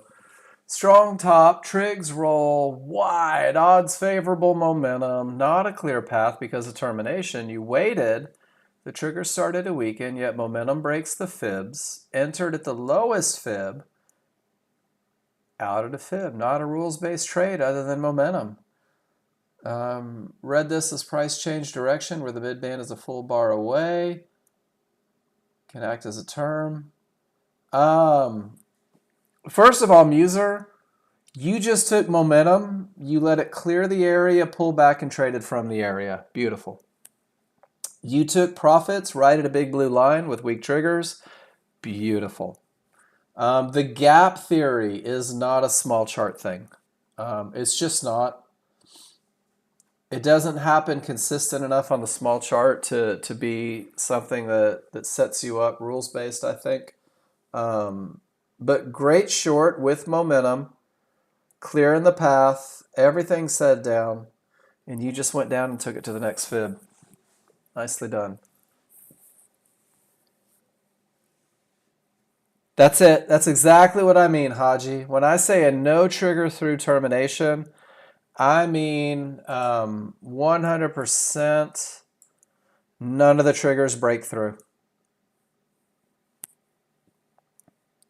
This would not be a no triggers through termination. Even this wouldn't be a termination, no triggers through termination. That one, absolute rock star. That's a 50-50. Large chart on the mid band, yeah. The mid band is a termination on the large chart when the large triggers are a full bar away. We don't even look for termination conditions on the small chart, Muser, unless it's 3 divergences. And Haji, there's another one right there. I mean, perfect, right?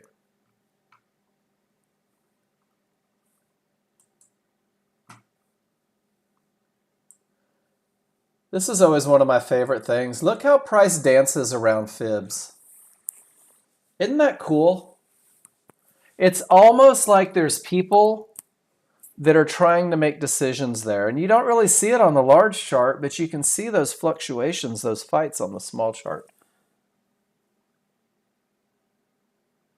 Rob, crude oil is not a 624 time frame. 624 is June 2024. So that contract is the June contract of crude oil, and it'll expire, and then they'll go to the next contract. So I imagine if you went to the CME, maybe contract rollover dates.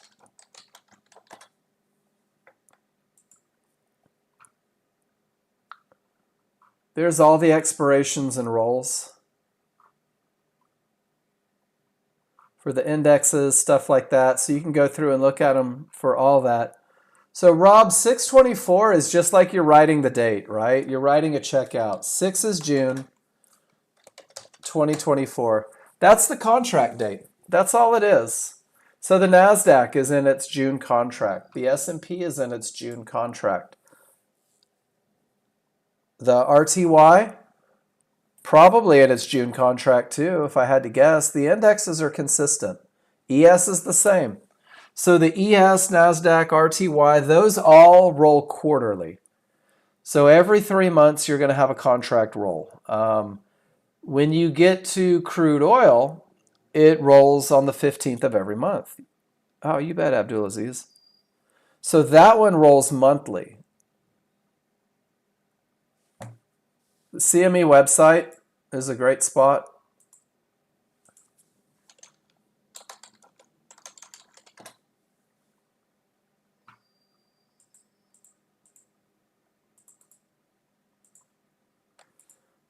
But the cool thing is, Rob, is NinjaTrader tells you when they roll.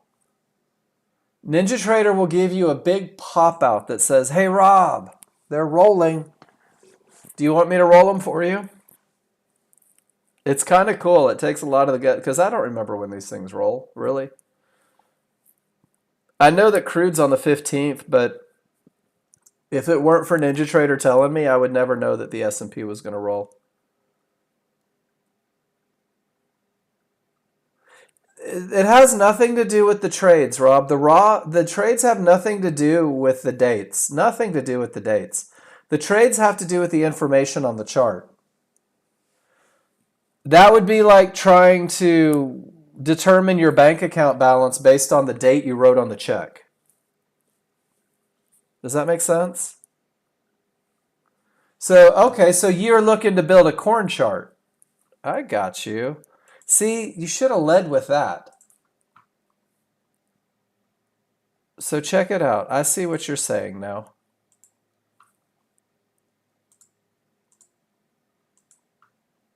All right, so I'm going to go to Tools, and I'm going to go to Instrument Lists. And I'll go Futures. And there is like the British, the Euro, crude oil, S&P, the DAX, gold, NASDAQ, Russell, whatever Spark is. I think that's the yen, maybe, YM. So what I can do, hold on, let's go back real quick. Tools, Instruments. Let's type in soybeans. So XK, soybean oil feed. Which one are you looking for? The mini soybean futures? So let me add that to my list. Oops, cancel. So I'm going to do this just for grins. It's only June. Or it's only May. It's not even May, it's only April. They're probably not trading the November one yet, if I had to guess. So like if you're trying to hedge your crops that you're going to plow in November, there's still a couple contracts.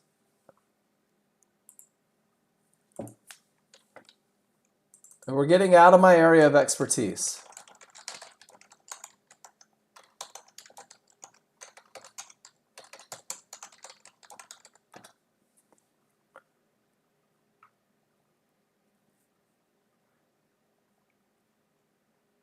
You can trade them now. The last day to purchase a November soybean contract is November 15th.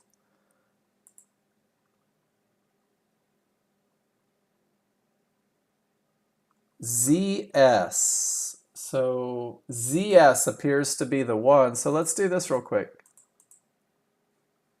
I'm going to build a new chart with ZS.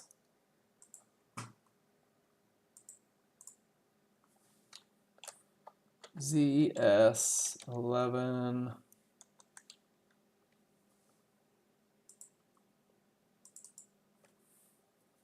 So it's the 7/24 contract currently.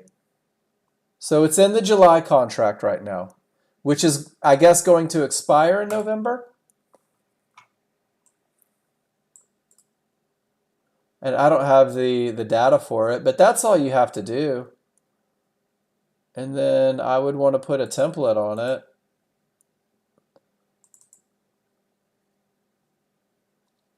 I mean, that's a 13.2 soybean. I can try to reload historical on it. Maybe that'll help. There we go. So there's your soybean chart. There's your termination. There's your 50-50. There's your odds favorable clear path from a termination. There's your termination, second higher divergence, odds favorable into the area, into a termination. So it looks like these move pretty good.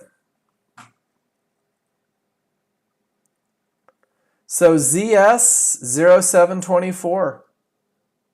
And you can build a whole workspace with that if you wanted to.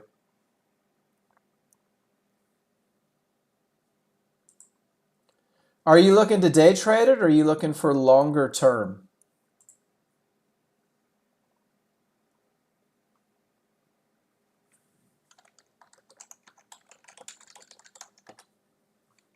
All right, so new chart. Ooh, let's do this. Let's go back to the ES. And let's turn these into, I'm gonna build you a workspace real quick. Do you want range charts too? Do you want a range chart too, Rob? Nope, cool. So hold on just 1 second. So what I did is I turned my ES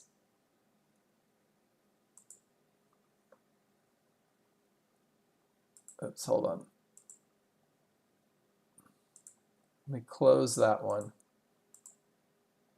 And I'm going to save this one as soybeans for Rob so that it doesn't override my ES. And then, Haji, I'm going to get to your question.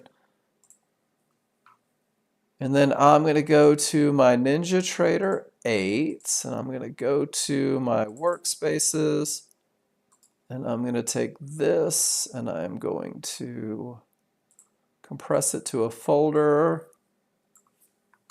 And there you go, Rob. There's a zip folder with a soybean in there. And look, odds favorable off the term. It just pulled back to the mid-band and it's heading down. Ha. Isn't that cool? Same stuff, same patterns. This one looks like it moves a little slower. There hasn't been a lot going on today. But the patterns are the same. The momentum is the same. And then, Haji, are you with me? We're going to go to New, and you're going to go to Market Analyzer.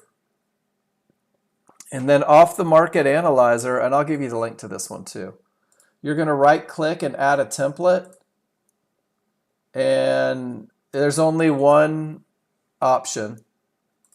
And then you can add instruments. So like we can see what the volume is in soybeans right there. You got 58,000 trading it. So if I'm doing, like, for example, the S&P 624, you know, I can see exactly where it's at, what it's doing. And if you go back to the instructions, these are great questions, guys.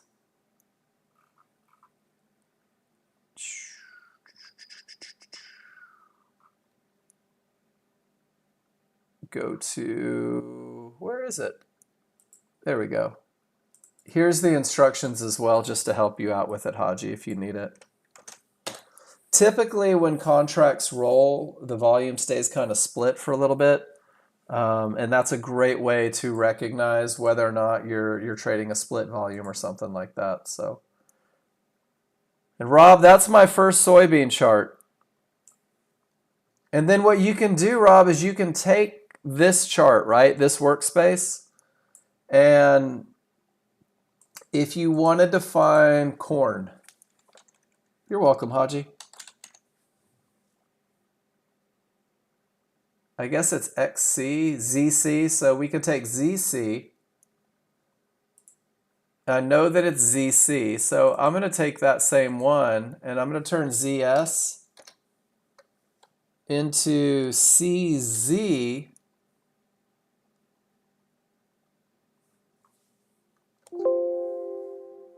and I think that was, oh, that's an invalid instrument. Dang it.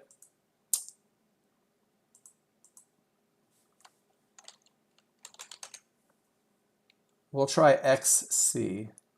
Oh, I did that backwards.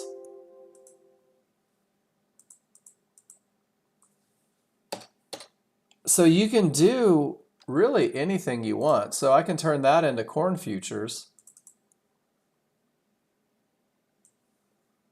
And again, I don't have the data, so I'll have to have NinjaTrader load the data. And then once it does, you can see that there's not a ton of movement in corn during the day. It's probably not a very fast moving, give you a lot of opportunity. So you may want something of a higher time frame to create more movement.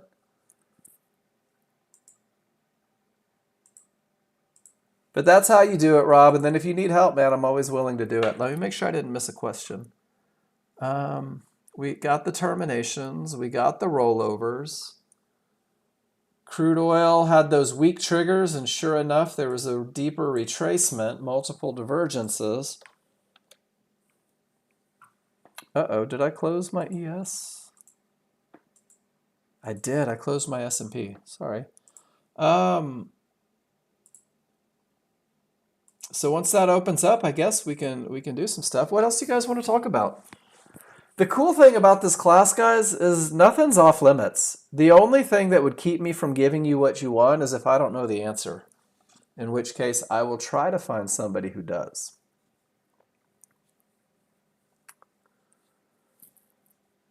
Do you grow soybeans, Rob? I know that we have Nexgen users that use it to hedge crops. I don't know how all that's done. I've heard stories from the elders kind of things.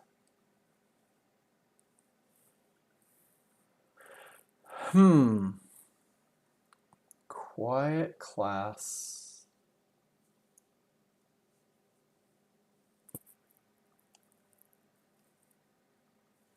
You know, this is where I just start going through all the stuff that I have saved, right?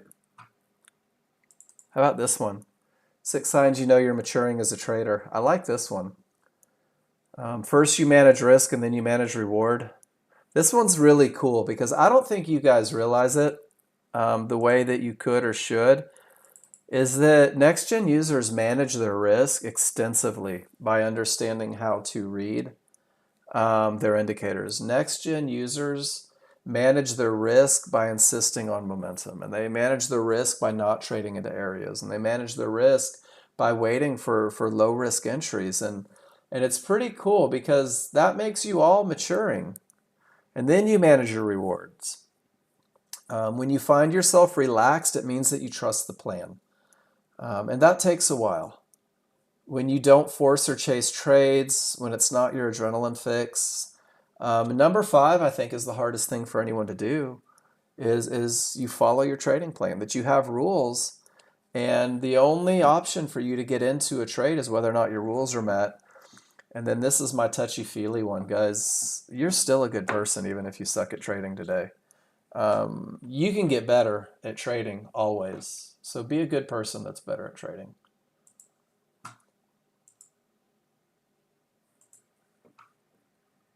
Absolutely, I do, Sergio. I don't care for crude oil in the afternoons. So, Paul, where do you see a potential bottom?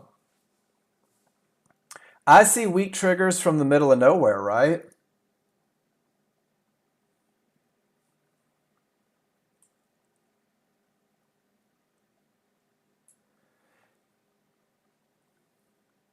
And I see 6 divergences coming off those weak triggers from the middle of nowhere. But I'm also directly into a fib with all of my triggers below it. You have a fib at 54? Okay, I don't. Paul, I typically trade the NASDAQ. I've gotten to a point with my trading where I can discern the information on the NASDAQ fast enough to trade it. The S&P moves nice most of the day. Crude oil is typically a little more in the morning, and then it gets really slow around lunch. And I guess depending on what your day looks like, most of the people following their plan aren't still trading after class. They're not still trading after lunch. And it takes a while to get there. So you have a 54 fib. I'm going to reload my data and see if it shows up. I did a full rebuild not too long ago.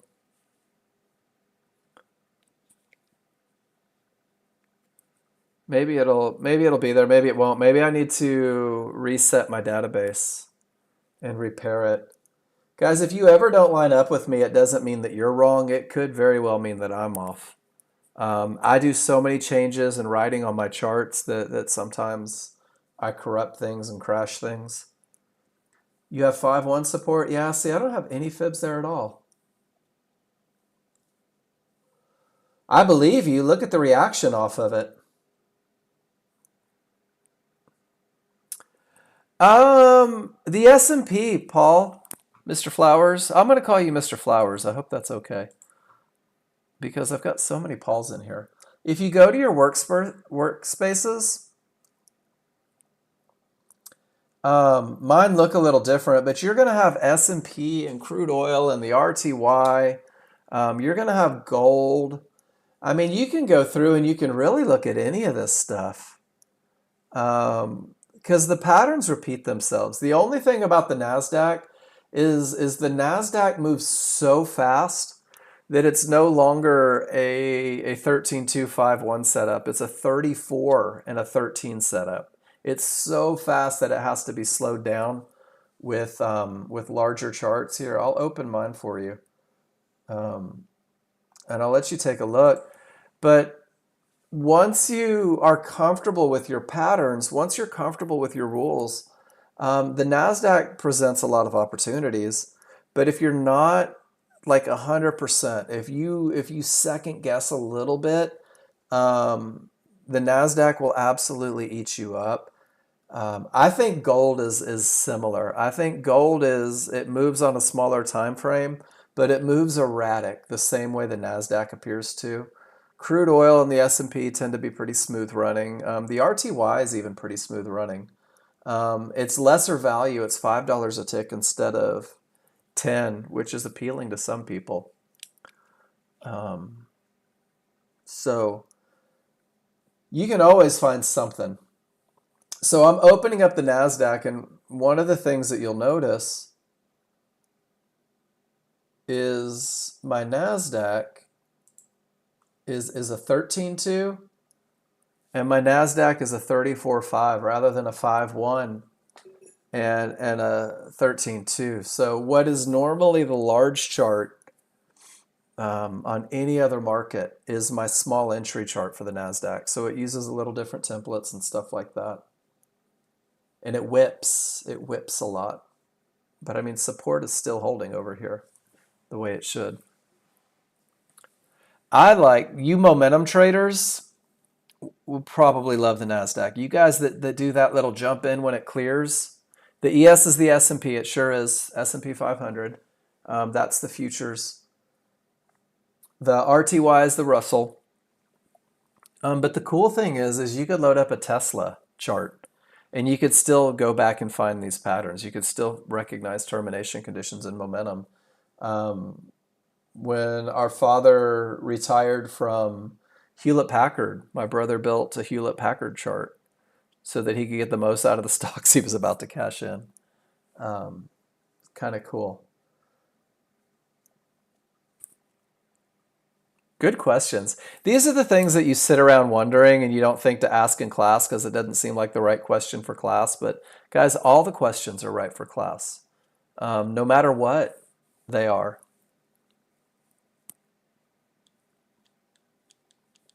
Whether it's building soybeans or whatever. And guys, there's that range bound, right? Look at that, from resistance to support, and it's just bouncing and ugly.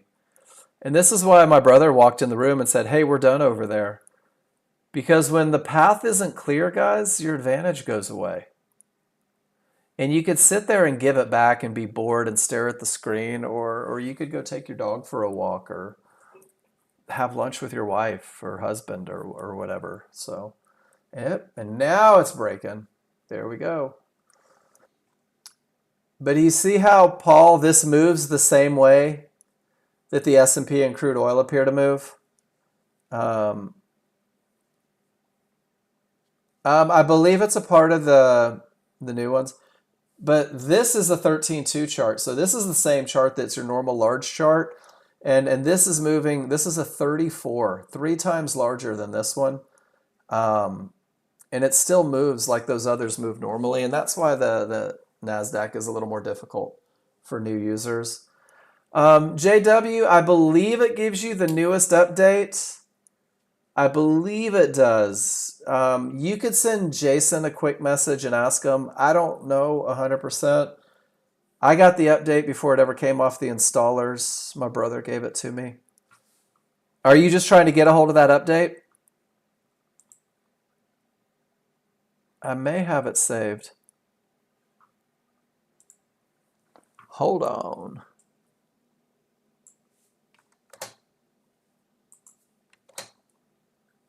That should be the new one.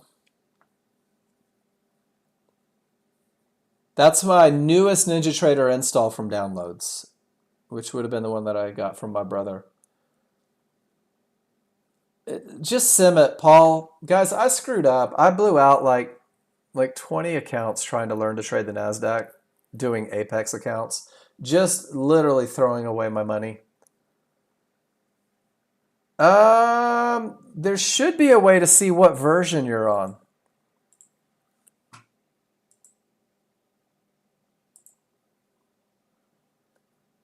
$813064-bit. Is that what yours is?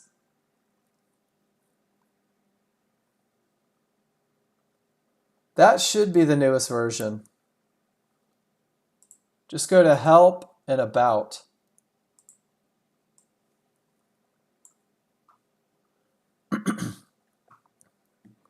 But there's a lot of little nuances, Mr. Flowers, about the NASDAQ. The NASDAQ loves to overrun areas, even when the trades are perfect, and you have to use the small triggers a little bit to help define.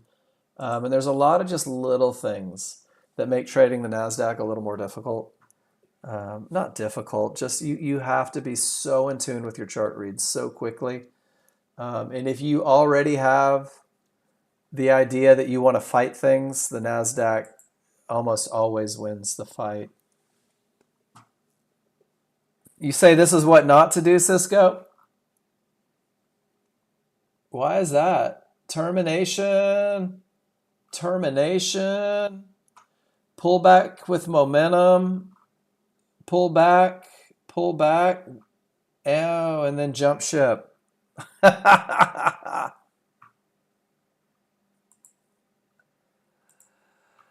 That's all right. Management's the second part. Management is the second part, Cisco. 8.1.3.0. So I'm ahead of you, JW. Yours is still the old version. So I'll send my brother a message.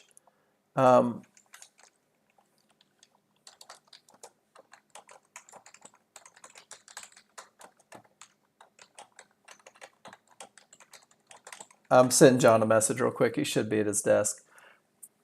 He says it's on the installers. So maybe just run it back through, or feel free to take the one that I put in the room. John says that it is on the installers, though. And then Cisco, yeah, dude. You know what's funny? Call me crazy, man. This is where it finally really got as sexy as it could be. And that's when you jump ship on the pullback to the mid-band. Like you finally had everything out of the way.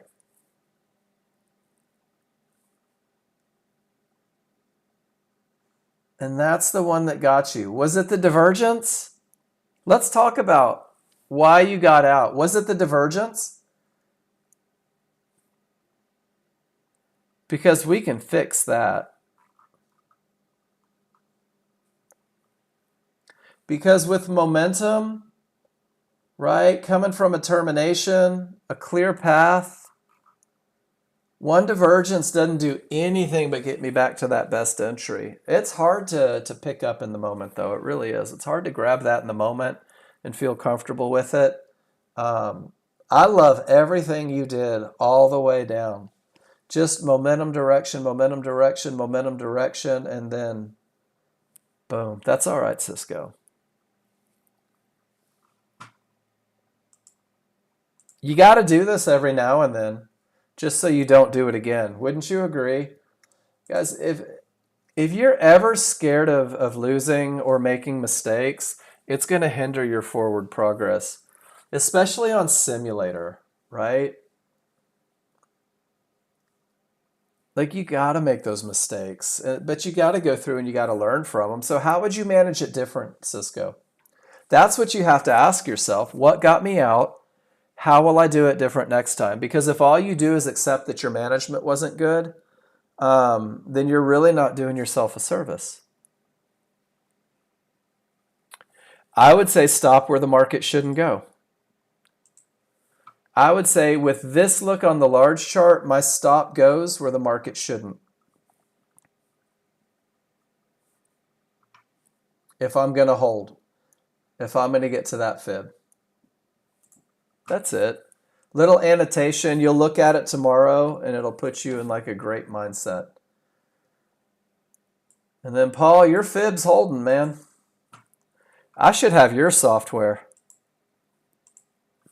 Let me do this. So when I'm missing stuff, I'm going to do this. I'm going to disconnect real quick. And I'm going to go to Tools, and I'm going to go to Database Management. And I'm going to reset it.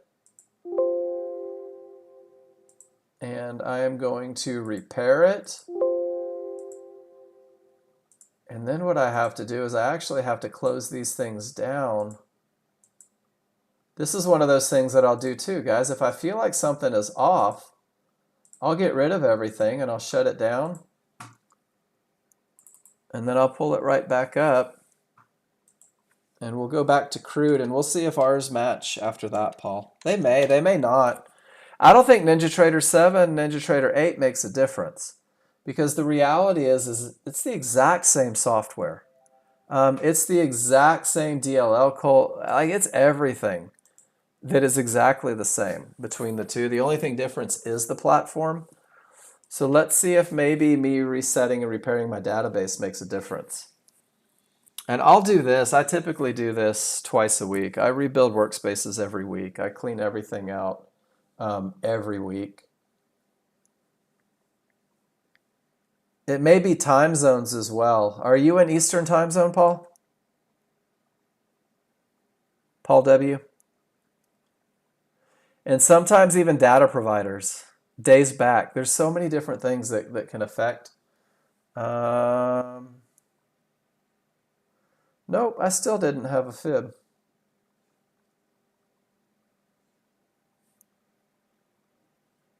That's okay.